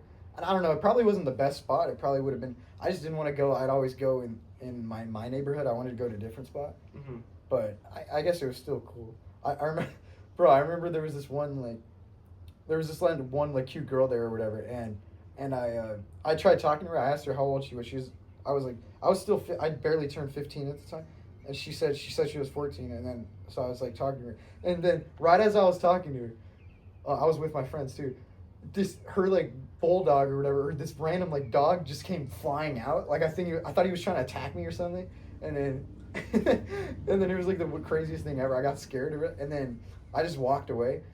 Especially because it sounded like her aunt or someone in there, like her mom or something, was saying, she was like, don't you be hitting on my girl? And I thought she was serious, but I didn't realize, like, my friend Juan was telling me, he was like, she was just talking about the dog. Like, I didn't know she was like, bro. So I don't know, kind of fumbled out. I was so mad after, but it's been a while, so I don't care. That was funny. It was just like the dog literally came out of nowhere. I was like, what? Yeah, but definitely, I don't know. Like I've even talked to people like at baseball, and they're like, "Oh, yeah, you're gonna come to the function this weekend or whatever," and they're like, "Oh, where is it at?" And like sometimes it'll be like up in San Diego. I'm like, what? do you mean am I going to the one in San Diego? And it's like, oh yeah, like a bunch of different schools from up in San Diego. There's gonna be like 200 people at the beach. Like pull up, like bro, I'm not driving 2 hours to go to a function on the beach. No, I will gladly miss this one and stay home. Fine by me. Yeah. Yeah, I mean, most of my life, I never really even, like, I'm just starting to even do things. I mean, it doesn't even have to be party. I'm just saying in general, like, especially as a kid, I never really, like, did anything. You didn't really go out? Yeah, like, nothing like that. A lot of that's because, like, my mom doesn't really do, like, go out much or go anywhere, usually. Yeah, I think But I've been trying to be a little more active or doing more things. Mm-hmm. Yeah. And I think going out is never, like, something, like, I Well, it necessarily depends what you mean by enjoy. going out. I mean, when I'm going out now, I guess usually what that means is I'll go on a long walk, or me and my friends will hang out at the beach or something. But Yeah. it's never like degenerate stuff. Like I'm never gonna get into like any like degenerate stuff, like partying and stuff like that. Mhm. Like any crazy parties or anything. I don't go to like anything too crazy. If it's too big, I'll just say no, I'm not gonna go. But if it's like smaller, low key, I'll go. Mhm. But and then I'd say yeah, just hanging out with friends and stuff. And even then, like I could literally just go for like a late night stroll, too. Like I live pretty close. There's like a gas station near me and stuff. And like I live right over there by like the Lowe's. All right. I live by the Lowe's off of Bellflower. There's like a McDonald's, or not McDonald's. There's like a Oh, I Starbucks. think I know where that is. There's Is like a- that next to the Burger King? And there's Burger like a King? dealership right there. Yeah. Yeah. That's like I live right over there. Yeah. And so like even then like I can literally just go around and like walk around that like lot over there. Mhm. Like if I just want to get out for like 10 to 30 minutes and I just want to walk around, like I can just go over there Mhm. like at night and it's just like time to myself. Like I even count that as just going out. Yeah. Because going out doesn't mean to be with someone. So wait.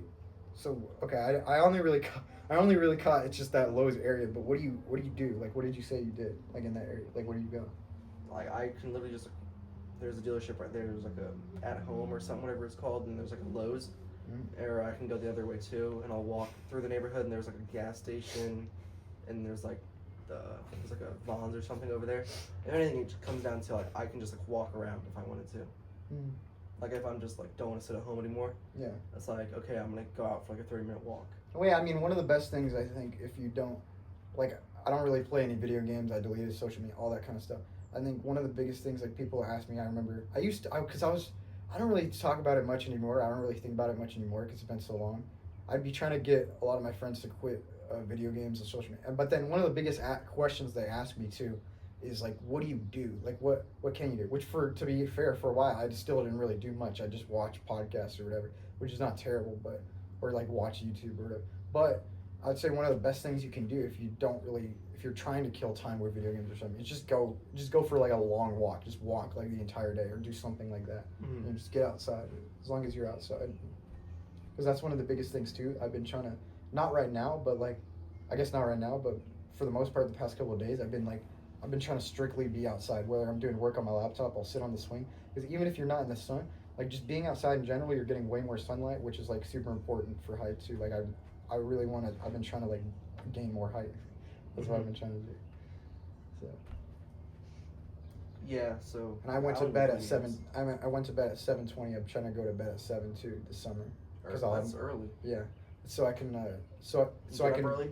Well that too, but also just to get more height. Like because if I go to bed at 7 and then wake up at my normal time, which is 5:30, I'm getting like 10 and a half hours in bed. So so it's a good amount of sleep, which is like one of like probably the most important for height, like because you boost growth hormone. Mm-hmm.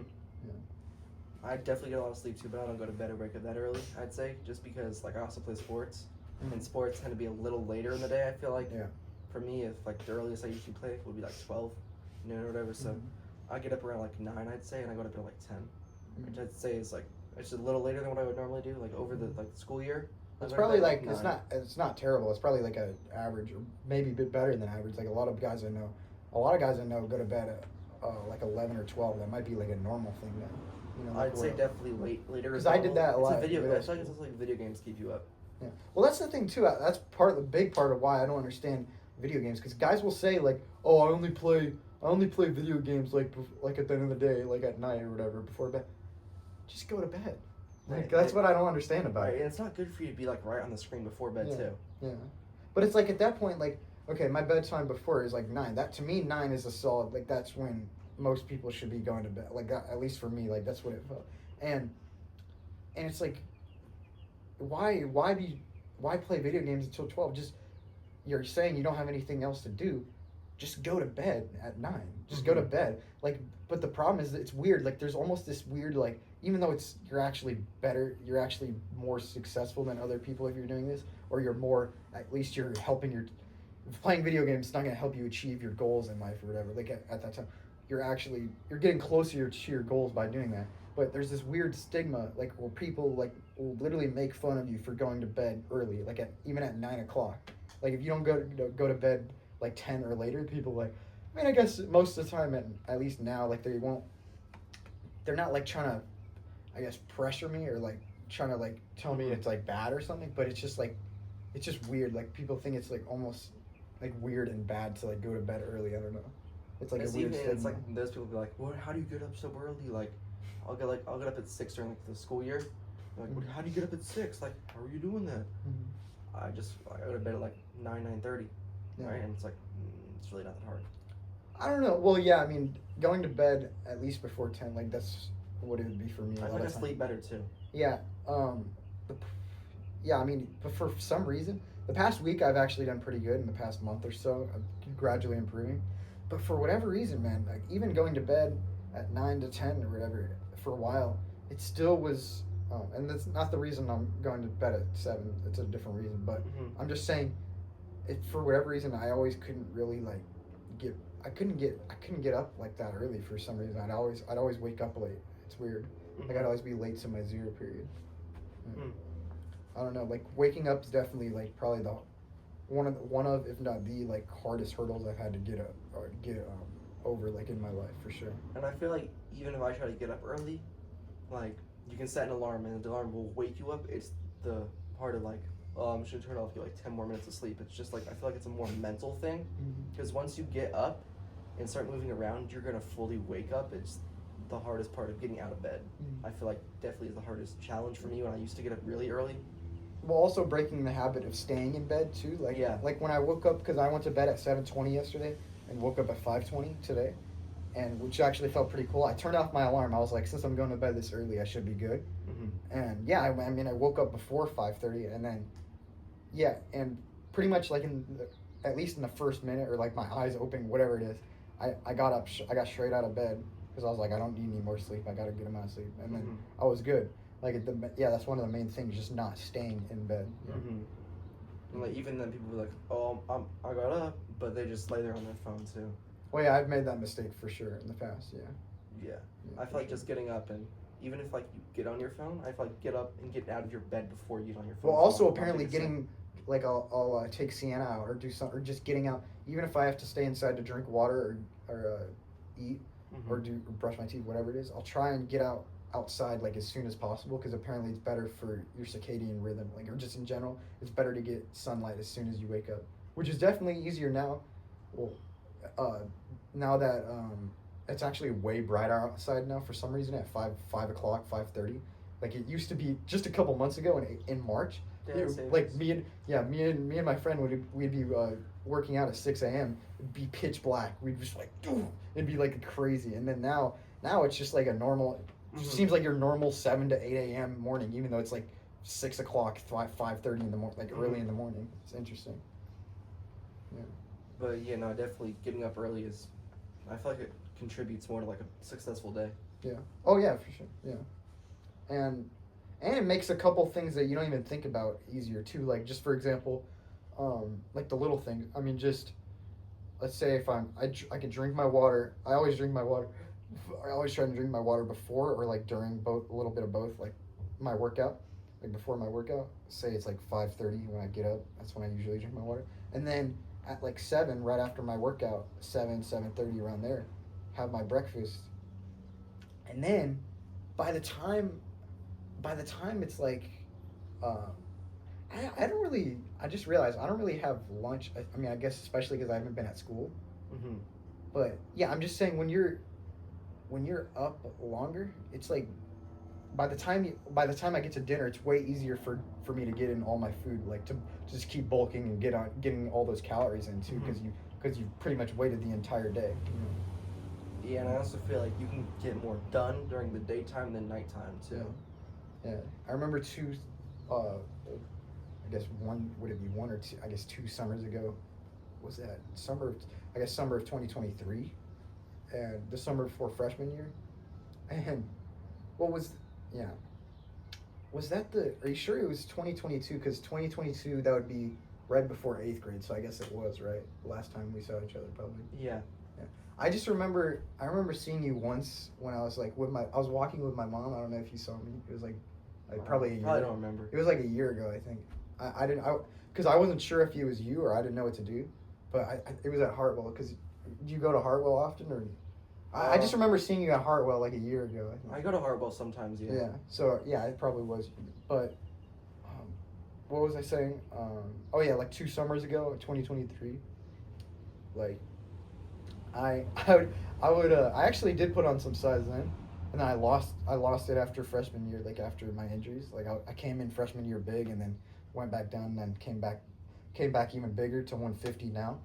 In sophomore year, after sophomore year. But yeah, that was when I would go to bed like late. I don't know exactly. It was probably like 11 or. Oh yeah, I would get some hefty sleep days actually. Now I think about it, so it probably was not even that late. Probably 11 or 12, and then I would like sleep.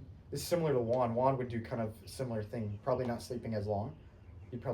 But average 11 to 12, I'd go to bed and wake up 2, 3, 4 p.m. and then have breakfast a lot of time at like 3 or 4 p.m. and then like lift right after. So I'd be lifting for like 4 to 5 p.m.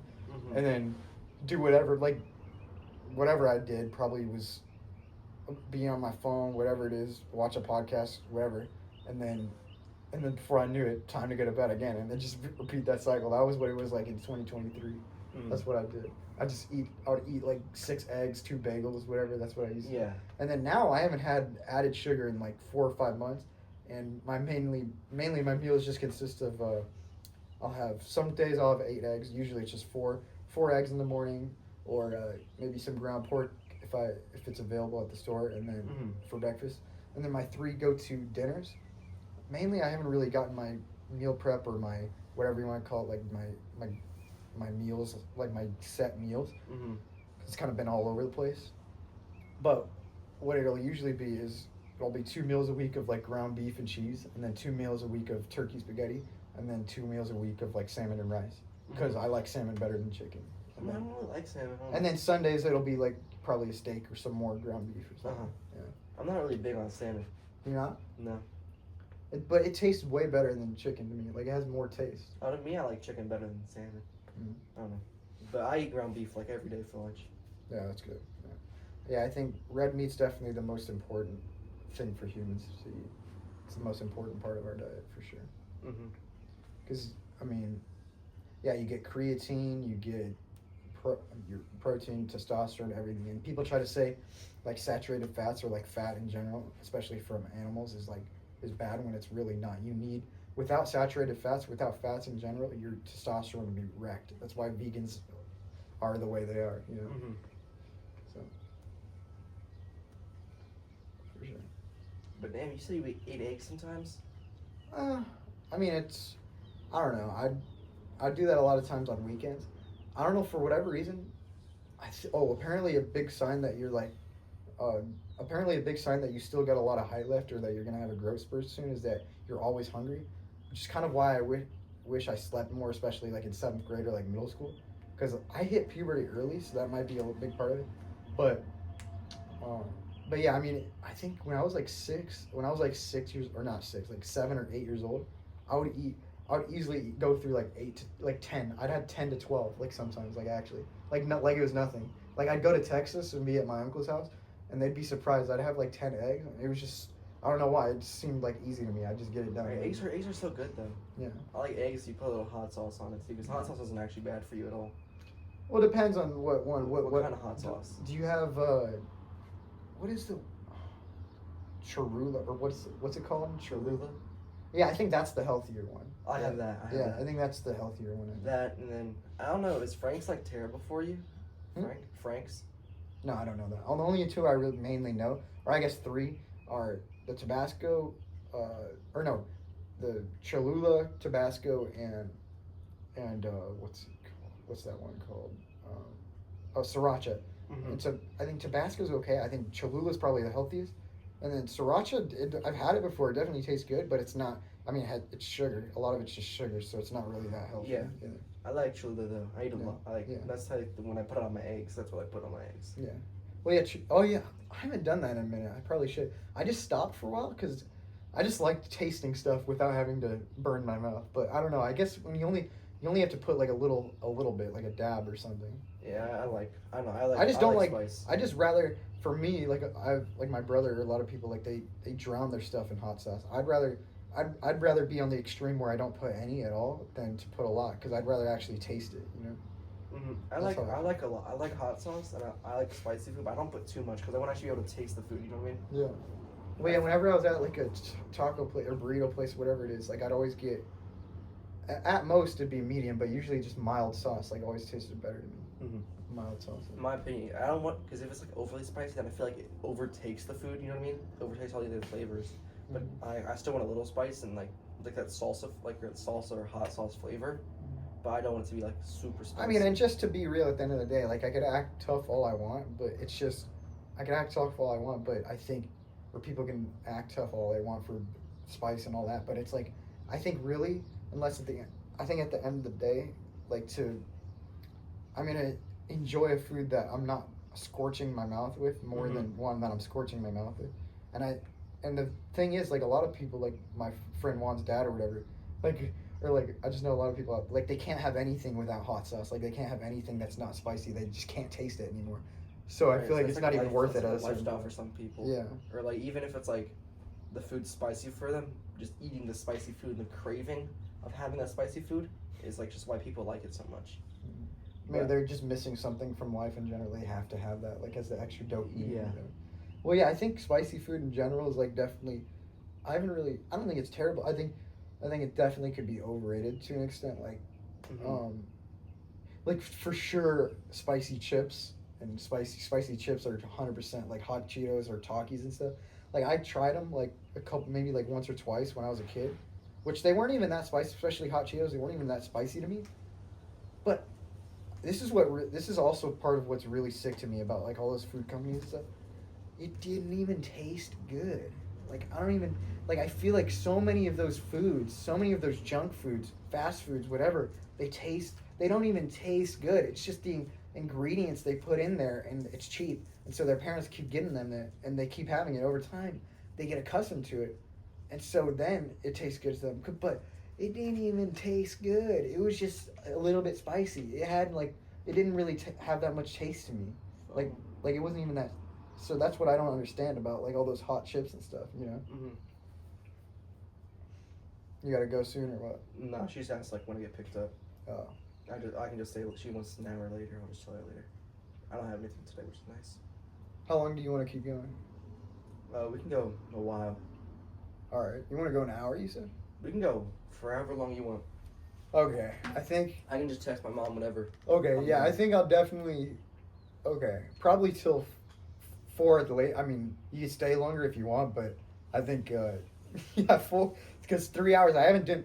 I know Joe Rogan mainly does 2, 3, 4 hours, but most of my podcasts so far have been like 1.5. Mm-hmm. And then I just did one when I was 2. So 3 is definitely intense, for sure. It's definitely a grind. Like, you gotta get accustomed to it over time, but I don't mind trying it now, for sure. Oh, 100%. If you want to go longer, we can. Yeah. Just whenever you want to stop, it's good by me. Yeah. And it's just intense by the time you get to the 3-hour mark. Yeah. For sure. Yeah. You just covered so much, too. Yeah.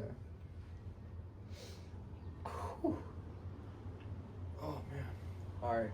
Go back to the fast food top. You like Chipotle or no? I had Chipotle once, and it wasn't really appetizing. Didn't blow you away? Yeah, my dad got me like this huge burrito or something. It didn't taste that good. I don't know. I like getting like a bowl. Yeah. Yeah, it sounds good. Yeah, I mean, I probably would have been better off with that, because I don't know. It was just it just didn't really taste, especially with beans for whatever reason. They don't really like. They add it with all this different stuff. It just wasn't really that appetizing. Or to put rice. I feel like part of why America's so many people have gotten big is by they'll just keep adding things to different foods like for me a burrito or a taco or something. It doesn't I never really understood putting rice and beans into it, putting rice into it. Like it already has the wrap itself.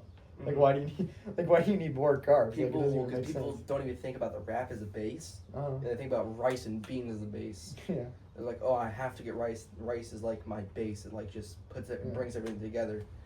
Beans I was thinking because I was just forcing myself to eat beans or just before in general. Like I don't really like beans all that much too. That's the thing too. Yeah, beans aren't great, but they're not bad if you mix them. Which it's not even. I mean, they're not even like as healthy as people make them out to be. I mean, they're not terrible, but they're definitely not as good as like animal foods for sure. Mm-hmm. Like health wise. Yeah. But yeah, no, that's why I get like a bowl or something because it'll be rice and beans and there'll be no wrap. Mm-hmm. Then I'll go rice, and then like beans. Then I'll go steak and chicken, and then it'll be like salsa, guacamole, and like lettuce. And it'll be like because like. Wait, did I already? I swear I don't even. No, I don't know if I. Yeah. I don't know if I just went to move the thing or. Oh, you just moved that. You didn't do this. I wanted to check. Actually, I might as well check if. Yeah, it's a good frame. Yeah. Because sometimes it's not a good. Yeah, it's a good frame too. So I think we're trying. Yeah. What were you saying? Something about lettuce or something? Or no, I was saying because like I'll go and like I'll be standing behind someone in line, and they just load their stuff up. One time I saw a person they got what was it called? They got sour cream, queso, and shredded cheese. Dang. I was like, really? How can you eat all that? Wait, it doesn't sound like that much. What was it in? No. It was in a bowl, but if you actually like go and you see like their serving size, like it's a lot. Mm-hmm. And I feel like it's just so much like cream based stuff too. Well, yeah, Chipotle. It's labeled as like healthy. I don't really, for the most part, unless it's like a fancy restaurant and that, which I'll ask whether it's Black Angus or something. I'll ask to make sure, but just the main thing, even with healthy restaurants like that, they more often than not, like 99% of the time, use seed oils, and so it's just like I don't really have seed oils at all in my diet anymore. So that's the thing. What do you know about seed oils, and what's your take? I don't know a lot, if I'm being honest. Yeah. Not a lot at all. I actually haven't really even had avocado or olive oil in a minute, but mainly, it's interesting how everything's kind of flipped too. Everything's kind of twisted. Everything that we all used to do like 50 years ago, everything we would eat then was actually healthy. And then they came out with all these studies saying that saturated fat is bad, and when in reality sugar was the real enemy. And so now everyone's they're going for low fat foods, and and no one cares about seed oils. They didn't say anything about that. They're saying, oh, butter's bad, so let's use this weird vegetable oil or palm oil or canola oil or sunflower, all these weird stuff. And when in reality, the things that that were more conventional before, like butter or red meat, things like that, were actually healthier. So. Yeah, I don't know why we would change it up. Like we changed it up, and then. Well, a lot of it's money. I mean, they came out. They paid Harvard scientists. Food companies paid Harvard scientists, and they actually owned. They're the same companies that actually owned. They bought out like cigarette companies too. So it shows you where their intentions are and stuff. They had bought out, or they had bought out Harvard. Not bought out, but like they had paid Harvard like $60,000. These Harvard scientists to come out with studies talking about why. Their products were good, like their sugary products are good, and why saturated fat and animal foods are like so bad for you, and why you shouldn't eat like that stuff or fat in general, which is just crazy. I mean, there's probably so many people still now that every time I see in some random interview or random video, like they'll talk about, they'll just say even something that's ever so slightly, or like I was watching this like obese.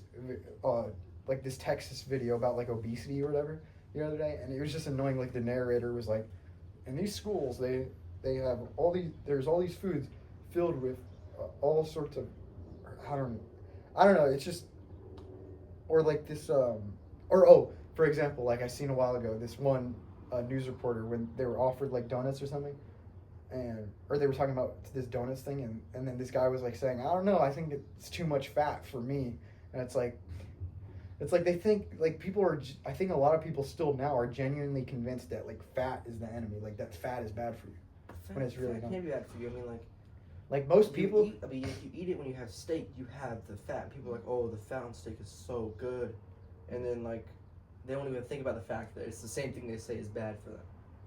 I don't know about that. I think, but I do.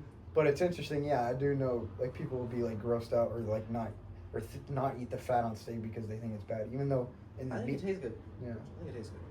which even the fat, even when you're not eating the fatty parts, you're still consuming fat from the meat. Mm-hmm. Yeah, I'm pretty sure. So, but a lot of the fat also gets cooked off when you're cooking it too. Mm-hmm. Like especially when you're like ground beef or something. Like when I cook my ground beef, like I'll be like done cooking it, and there'll just be like a bunch of fat at the bottom. But just like, obviously a lot of it has to do with calories and exercise too. But let's just say if America for 1 year, right? Let's just say everyone wasn't allowed to have carbs, and everyone had to eat a ton of fat and protein. People would not. They'd look better, not worse.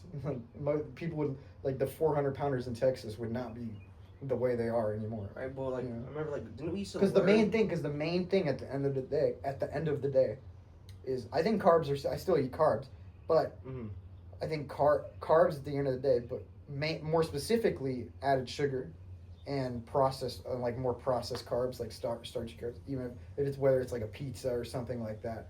But those are the real enemies, I would say. Yeah. And like didn't like when we were like growing up, didn't we have that one little like in elementary school, the health class where it showed you the plate and it showed you like the different little parts? Wasn't fat like one of the things on the plate? Or am I crazy? I swear to God, I thought like fat was like one of like the little categories on there. Maybe dairy, I guess. Or I feel like it was like proteins and fats were like in like a thing together. But I do know the food pyramid is BS, because the food pyramid they put vegetables here, fruits here, and then meats 3, and then, or I don't know, I think they might have put like carbs above me. I don't know, it's like weird, but good. At least we have like, I think RFK knows what he's doing, so at least we have him rather than whatever we had before. So yeah, it's interesting. I mean it's interesting at the amount of pushback with RFK when they literally, obviously whatever we were doing before was not working, and he's just a reaction to that. He's a response to that. So, and I'd rather, and me looking at him, I'd rather be like him than most, it's like 70-year-olds. I mean, most 70-year-olds look a lot worse than him, so I think that should at least tell us something. So, obviously, I mean, probably a little bit of HRT too, but it still takes some dedication to be where he is, with his physique. He's not to be like fit at his age. He works out in jeans. You seen that? No. Joe Rogan always talked about it. Like RFK, like he like pretty much strictly works out in jeans. He'll be like shirtless and in jeans. It's like the funniest thing ever. Yeah. Have you seen that one dude who like tries to look younger? Tries to look younger? What do you mean? Oh, Brian Johnson. I don't remember if that's he has the same name as Liver King, pretty much. Oh yeah, but that one guy or whatever, he's like white, and he like does all these things to look younger, and or to be younger too. Yeah, to actually the vital markers, whatever. Yeah. Then he said he was gonna like, what's that one thing where like you freeze yourself? The cryogenics. Yeah. He said he was like do that or something. Cryo freeze. Yeah, he said he was gonna do that too, so he didn't die, or something. I was like, what are we doing? Yeah, I think Paul Saladino is definitely gonna live longer than him, because I trust Paul Saladino more with like when it comes to diet and stuff. I mean, even Brian Johnson's not like all the stuff he's doing. I mean, it might work if he were to actually eat meat and not believe whatever BS team he has. Because like his team, like all these scientists, and it shows where we are still. Where a lot of people think, how a lot of people think about diet and stuff. Where, like his team, like they told him to go on a vegan diet because they think it's like better to live longer or something. When it's just not. I don't get being vegan. I don't get it. I mean, let's just say, okay, with veganism or being vegan, let's just say even if it did help you live a little longer, which a lot of that has to do with, right, if someone like me, let's say if being vegan or vegetables in general makes you live longer, someone like me is still going to live way longer than anyone else because I don't eat any added sugars, seed oils, any of that stuff. No processed food, any of that stuff. So it's mainly just that, if anything. It's not meat. Meat's not the problem. Yeah. But it's just, but let's say even if that did help you live longer than eating a diet with mainly rich in meat and stuff and fish, whatever it is, stuff like that. What's the purpose of it? Just to be like a little soy boy for the rest of your life. Mm-hmm. Like you're not gonna ever. I mean, or at least the majority. I mean, it's probably possible, but I don't think you can reach your full potential by just being anywhere near your full potential being a vegan. Mm-hmm. Like a lot of like the vegan bodybuilders, it's all just steroids. Like that's their whole thing. Like without steroids, they wouldn't be anywhere. And there's no. And Ronnie Coleman's not a vegan. Arnold Schwarzenegger wasn't a vegan. Like none of them are vegan. So it's like none of the top people in any sports are vegan. Yeah. So that should say something. But I also feel like when I've seen a vegan study before, like I feel like they compare it to a lot of people like the average American who eats fast food all the time too. Yeah, I'd be healthier than the average American too. Like what the heck? Yeah, like I don't even have to be vegan. I can just literally eat like a strict diet of like I've got vegetables here, but I've also got like my meat and other stuff, like healthy foods. And I'm not eating like your average American. Yeah. Like your average American now weighs like what? American. Your average American weighs like what, 200 something pounds now? I feel like that's like average. Which is actually quite low, but it might be more now. But the last time I checked, it was 170 for. Which it actually should be like flipped. So it's like 170 for a female, and then 200 for a male, which I honestly think would make more. I think being 200, just 200, isn't inherently bad. It's just that most people when they're 200, they're not muscular, they're fat, right? Mm-hmm. So, or at least even most males. But what I think instead would be better if most males would be like at a good weight at 170, and then most females probably like 140, 130 around there. Mm-hmm. Probably 140, yeah.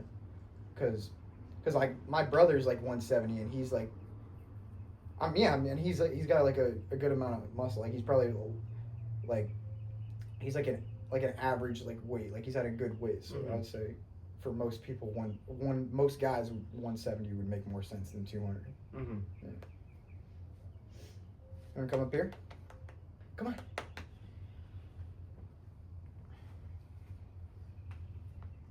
Yeah, she's been the star guest of all the episodes. All the episodes? Yeah. She sits right here? Yeah, pretty much. One person who's never going to leave the podcast? Yeah. Unless probably in like, let's see, like 13 years. We got like 13 years left of her. How old is she? 7. 13? Remember? 13 years. I think I mentioned. Huh? 13 more years, you think she has? 20?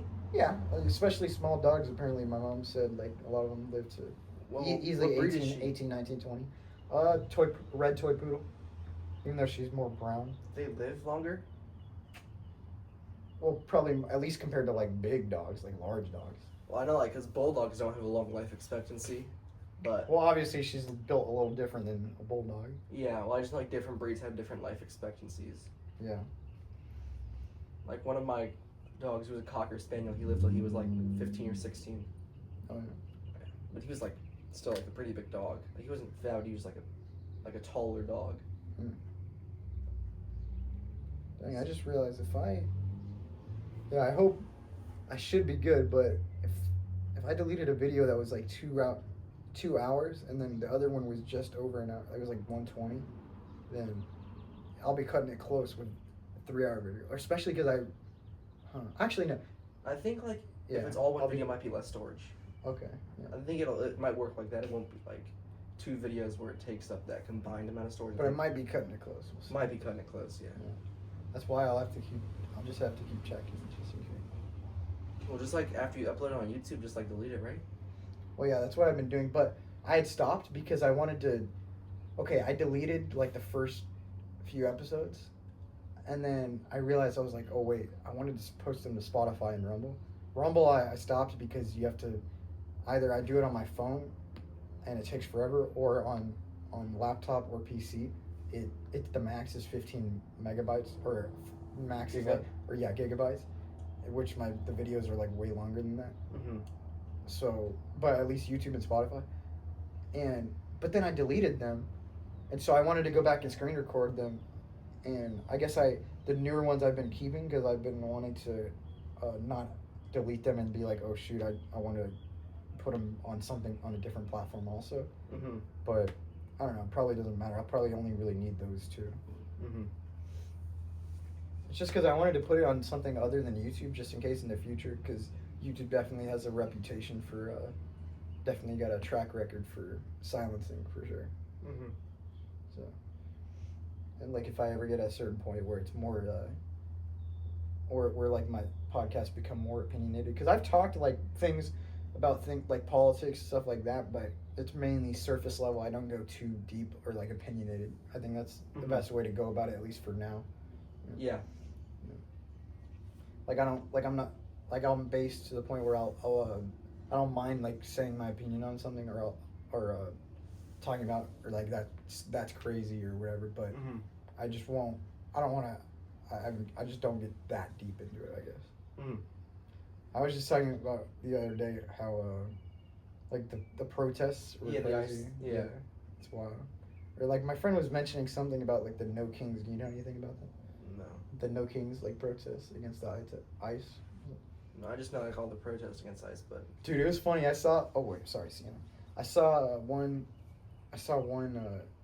thing. Like the TV was on, or my mom was watching the TV, and there was this one group of people like holding the signers like it's beginning to look a lot like Russia. I was like, bro, like how, bro? What? Like, bro. Like, I don't think Trump's anything like Putin, or at least not to that extent, bro. Definitely not to that extent. No. Yeah, like come on, bro. That's a lot like Russia. I doubt it. Yeah, I don't see it. Yeah, I don't see it either. That's a little bit of an exaggeration, I'd say. Yeah. Speaking of countries, though, it's interesting. Something that's kind of fascinating to me, that's like blown my mind, is how Britain and France and even Germany too, like dominated the 1800s and 1900s, and now they're like minuscule compared to the U.S. Like that just like blows my mind. Well, even like back then, I feel like the U.S. was like a decently sized power. Well, by the time Yeah. they got to like the late 1800s, early 1900s, yeah. Yeah. But still, they were probably at least combined, they were still stronger than the U.S. Now the U.S. has we have a bigger population than all three of them combined. I mean, Yeah. the three main Western European countries. Mm-hmm. You want to go right here? Come on, go right here. She always like sits on all my friends' laps. She's funny like that. Maybe I smell like 4 different dogs, and that might be what it is. It's probably that. I smell like 4 different dogs. I'll go back to my house. My dogs will jump on me now because she's like right here. What's interesting, you were talking about like ADHD. Like Sienna, she's gotten so used to my ADHD. Like I don't even think about it much anymore.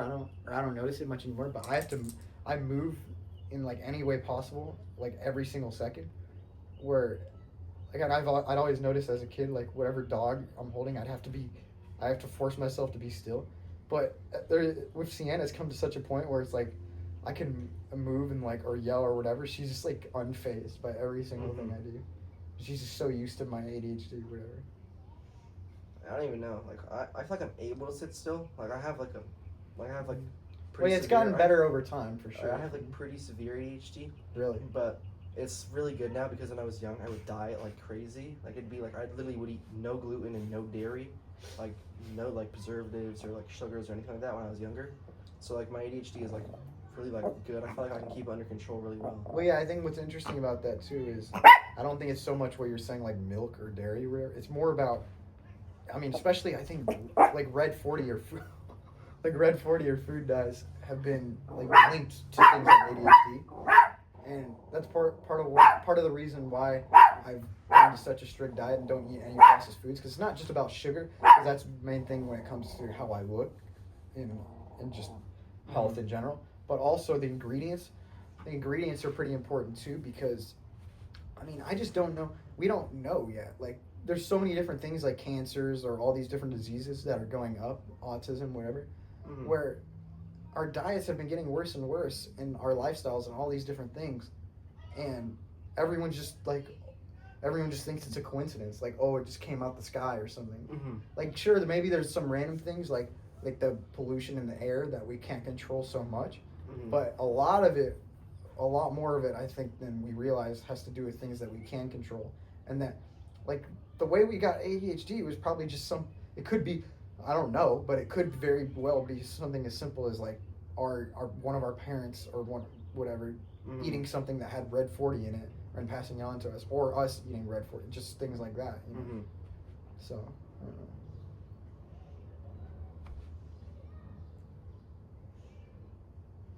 What? Come on, Tina, come on right here.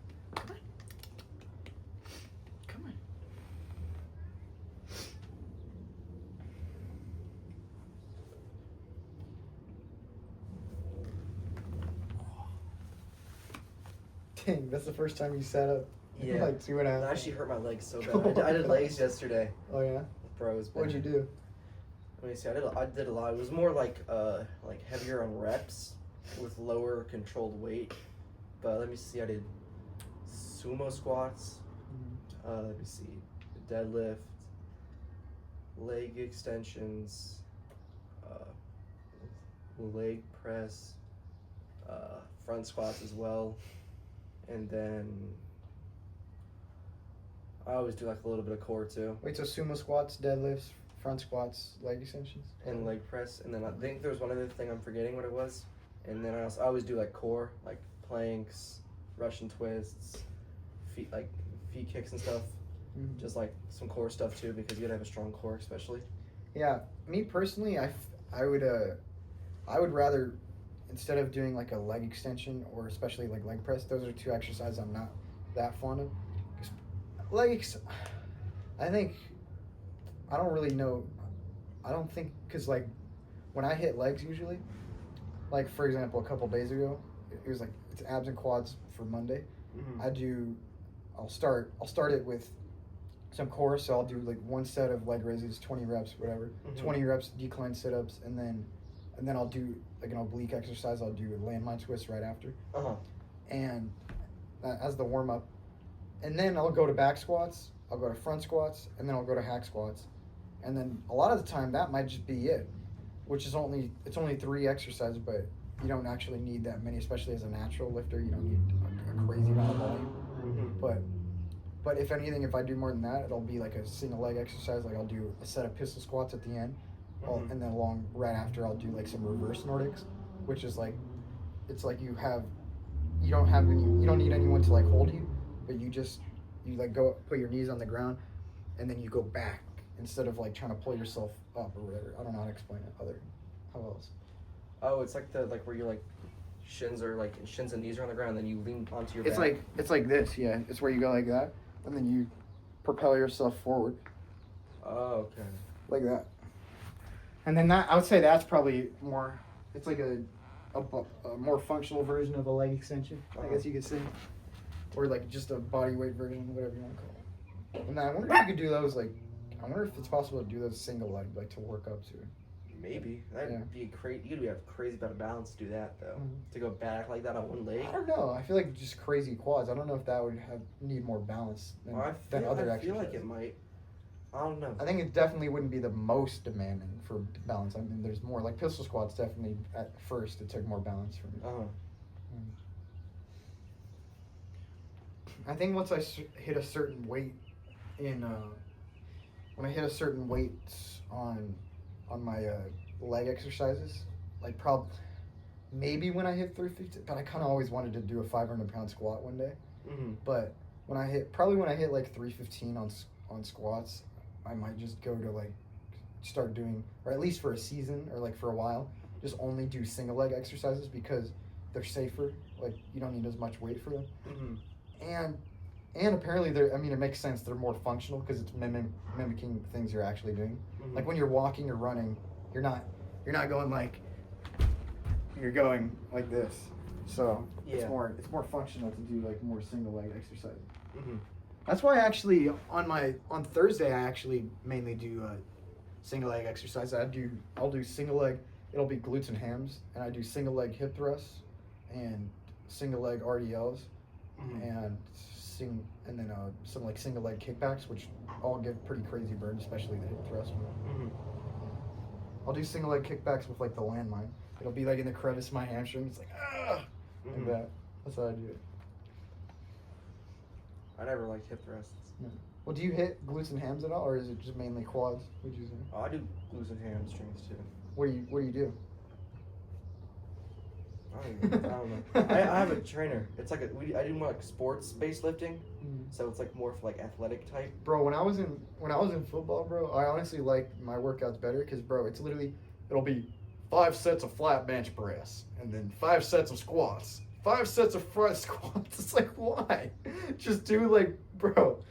And so mine is definitely a little more makes more sense, I guess. I think I have what I did yesterday on my phone. Like it'll be, I don't know. It's just weird. It'll be like full body stuff every day, which isn't bad. But like, I don't know. It's like we do bench, like a couple days in a or like do the same exercise 2 days in a row. And like, what are we doing? Like I don't know. Mm-hmm. Let me see. Okay. And it's like 5 sets. Apparently that's the max. Like 5 or 6 sets like actually can help get more gains. But it tapers off at each set that you add. Mm-hmm. Like you get a ton more gains at 2 sets, and then a good amount more gains at 3. Mm-hmm. But then as you go to 4 and 5, it's just less. Like it's not really that important to Mm-hmm. do 5. Yeah. So this is what I did. I did split lunges, sumo squat, leg press, RDLs, deadlifts, and leg extensions, and then hip thrusts. I did that. And then I always do like a little bit of arms too, just because as a pitcher, it's like important to do like a little bit of upper body every time you work out. It's good for you. So I did dumbbell lateral raises and dumbbell flies. Well, it really just depends how often you work out. Like how often you lift. 5 times a week. I don't. Maybe if it's a weak point. I mean, I guess maybe if that's what your trainer's saying. It doesn't have Because I'm not a trainer, so I'm not. Yeah. I guess I'm not an expert, but I don't know how I'd feel about like training arms like every single day. It doesn't have to be a lot. It's just because as a pitcher, even if like you can do like literally just you can do body weight stuff. It's just the fact of like training it and just keeping it healthy and strong leads to less injuries. So it's why like I do a lot of like lateral stuff like for my lats, because a lat is a big like muscle that you can just blow out really easily pitching. And same with like your shoulder and elbow. You should just work up to 1-arm push-ups and pull-ups, and then just do, or 1-arm dips, whatever it is, and then just do like 100 of those every day. So. 100 of those every day is a little crazy. But think about it, 1-arm pull-up actually would be super functional, and especially for wrestling too, for like the snap downs or whatever. But even for baseball, you're going like that. So like when you're doing a 1-arm pull-up, you're going like, it's kind of like the same motion, that, you know. Like, or if you're more explosive with it, it's like the same kind of motion. I don't know. It's just like lats is like the biggest thing you have to train. Like, is the biggest thing you have to train as a pitcher for your upper body at least is is your lats, because that's like the thing you're putting the most strain on, because as you come back, it stretches it, and then you go forward and your arm comes out and it stretches it, and it just stretches it all the way until you finish. Well, your back is like the either second or third biggest muscle to your glutes. Like I didn't know for a while your glutes are actually the biggest muscle. Yeah. But I don't know. What do you think's bigger, the quads or the back? What would you say? Well, that's actually I would say probably quad. Or no, think not quad? probably. I was gonna say probably back. I was gonna think back, yeah. But because the quads are only 70% of the leg, so we're not counting the whole leg. But at the same time, the quads are like thicker. The back is more like spread out. Yeah. So it might, and it's like thinner. So it might be the quads. I don't know. It could be the quads. Because that's what I always thought for some reason. I always thought the quads were the biggest. Well, Yeah. quads are like, I feel like Bigger bigger than than the back in terms of like it's like a smaller area, And it's Yeah, just, more like, condensed. It's more condensed, yeah. And the back is just more spread out and covers more surface area. Mm-hmm. So I guess they're like bigger, but in like their own respective area. Maybe it could depend on like on how far you are into like a lifting journey, or like how much you work out or lift or whatever. Because maybe a super lanky skinny person, maybe they're, but at the same time their legs might be skinny too. Well, just varied person to person. But I don't know, because I was thinking like a lanky skinny person, their back is probably going to barely have any mass at all, whereas their legs are still going to be bigger or whatever. I don't know.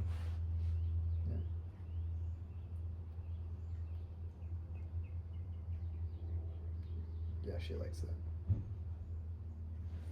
Let me see. Still good? Yeah. What are you barking at? We're at 2:19. 2 minutes? 2 hours 19? Yeah. I almost said 2 minutes. Huh? I said 2 minutes 19 and then corrected myself. Bro. I wasn't recording. Sorry. Yeah. I just started it. Yeah. We're gonna redo that entire segment. Can you repeat everything you just said? Yeah. Word for word. Yeah. Let me try. No, I don't think I'm gonna get that one. Bro, dude, I got so scared on episode 6 because, and it was such a huge relief after, because my phone died, right? My phone died like in the middle of the podcast, and so my worry wasn't that just, I was thinking, oh yeah, we probably just lost the last like 15 minutes, whatever, because I had checked, but when I went back on my phone, I think, or when I went back on it, it wouldn't like load, so I was like, for a second I was like, did we just lose the entire thing because it died in the middle of it, so it didn't save? But then like 5 or 10 minutes later, it was on there. I was like, oh my gosh, dude, yeah, because if I'd lost it, it would have been bad, bro. It was like how long? It was an hour 45, but the whole thing was 2 hours, but we lost like the last 15. But at the very least, we got 145. Well, yeah, if you lost all 2 hours, that would not have been fun. Bro. That would have been really bad. But yeah, at the end of the video, you could hear it. It goes like, eh. It makes like the buzzing sound or whatever. Just cuts But off. it's weird. It does that in the video, but it doesn't signal it to us. So we just kept yapping for 15 minutes, even though It didn't even let you know. Yeah. Right. But I feel like the phone should let you know when it dies. Yeah. Yeah, it lets the audience and whoever watches the video know, but not us when we're recording it. Yeah. It's weird. And it kills the audience's eardrums, but yeah, my friend said when he was watching it, it like scared the hell out of him. Like at the end when the buzzer hit. It was funny because he was like loud or something. You know? Right, that'd be kind of scary. You're just like hearing them talking and out of nowhere, black screen. Yeah. That'd be pretty scary. Warning! This broadcast is interrupted. Yeah. That'd be even worse. We have a nuclear meltdown happening in the next 10 minutes. Be prepared. Right? Yeah. Oh my God! Speaking of that, everyone's thinking like World War III is gonna happen now. Yeah. Oh yeah. So what's your thoughts on Iran and Israel, and what do you think the next step forward is? I mean, I'm trying not even to pay attention to it. Honestly, I just think it's been going on for a minute, right? Yeah. I don't even know. What's it over anyway? Like I'm not paying too much attention to Well, there's some pretty clear intentions by a lot of those countries in the Middle East, especially Palestine, right? You could see what happened I'm sure you know what happened on October 7th, right? Yeah. So, and Iran, of course, backs them because they're all Islamic countries. They feel like, oh, we're all on the same team, whatever. It's like human nature to, if they're the same, they're all Islamic, then they're gonna be supporting each other, and it's just, I don't know. I think, yeah. I mean, of course, it's not great that a lot of people have been dying from the stuff that Israel is trying to do, but at the same time, a lot of people don't realize why, and they think, and they'll pick Palestine. A lot of people just pick Palestine's side just because they're Islamic or just because they're Muslim, and so without even giving a second thought or anything, because, I mean, what Israel's done, I think Israel's shown their intentions. I don't think they have the same. I don't think they think the same way as those countries like Iran and Palestine. I think the fact that they went after like the nuclear sites and stuff and the missile bases and their generals, but they're they're not like, I don't think they're actively seeking to kill civilians. Like it's just Mhm. because Hamas is literally hiding under like hospitals, like elementary schools, stuff like that. Mhm. They're not actively trying to kill children like that. You know? Yeah. It's different than the massacre of October 7th. It's not. Uh-huh. You know. So what would you say about that? Do you know anything about that? I mean, other than what you told me, no, I don't really like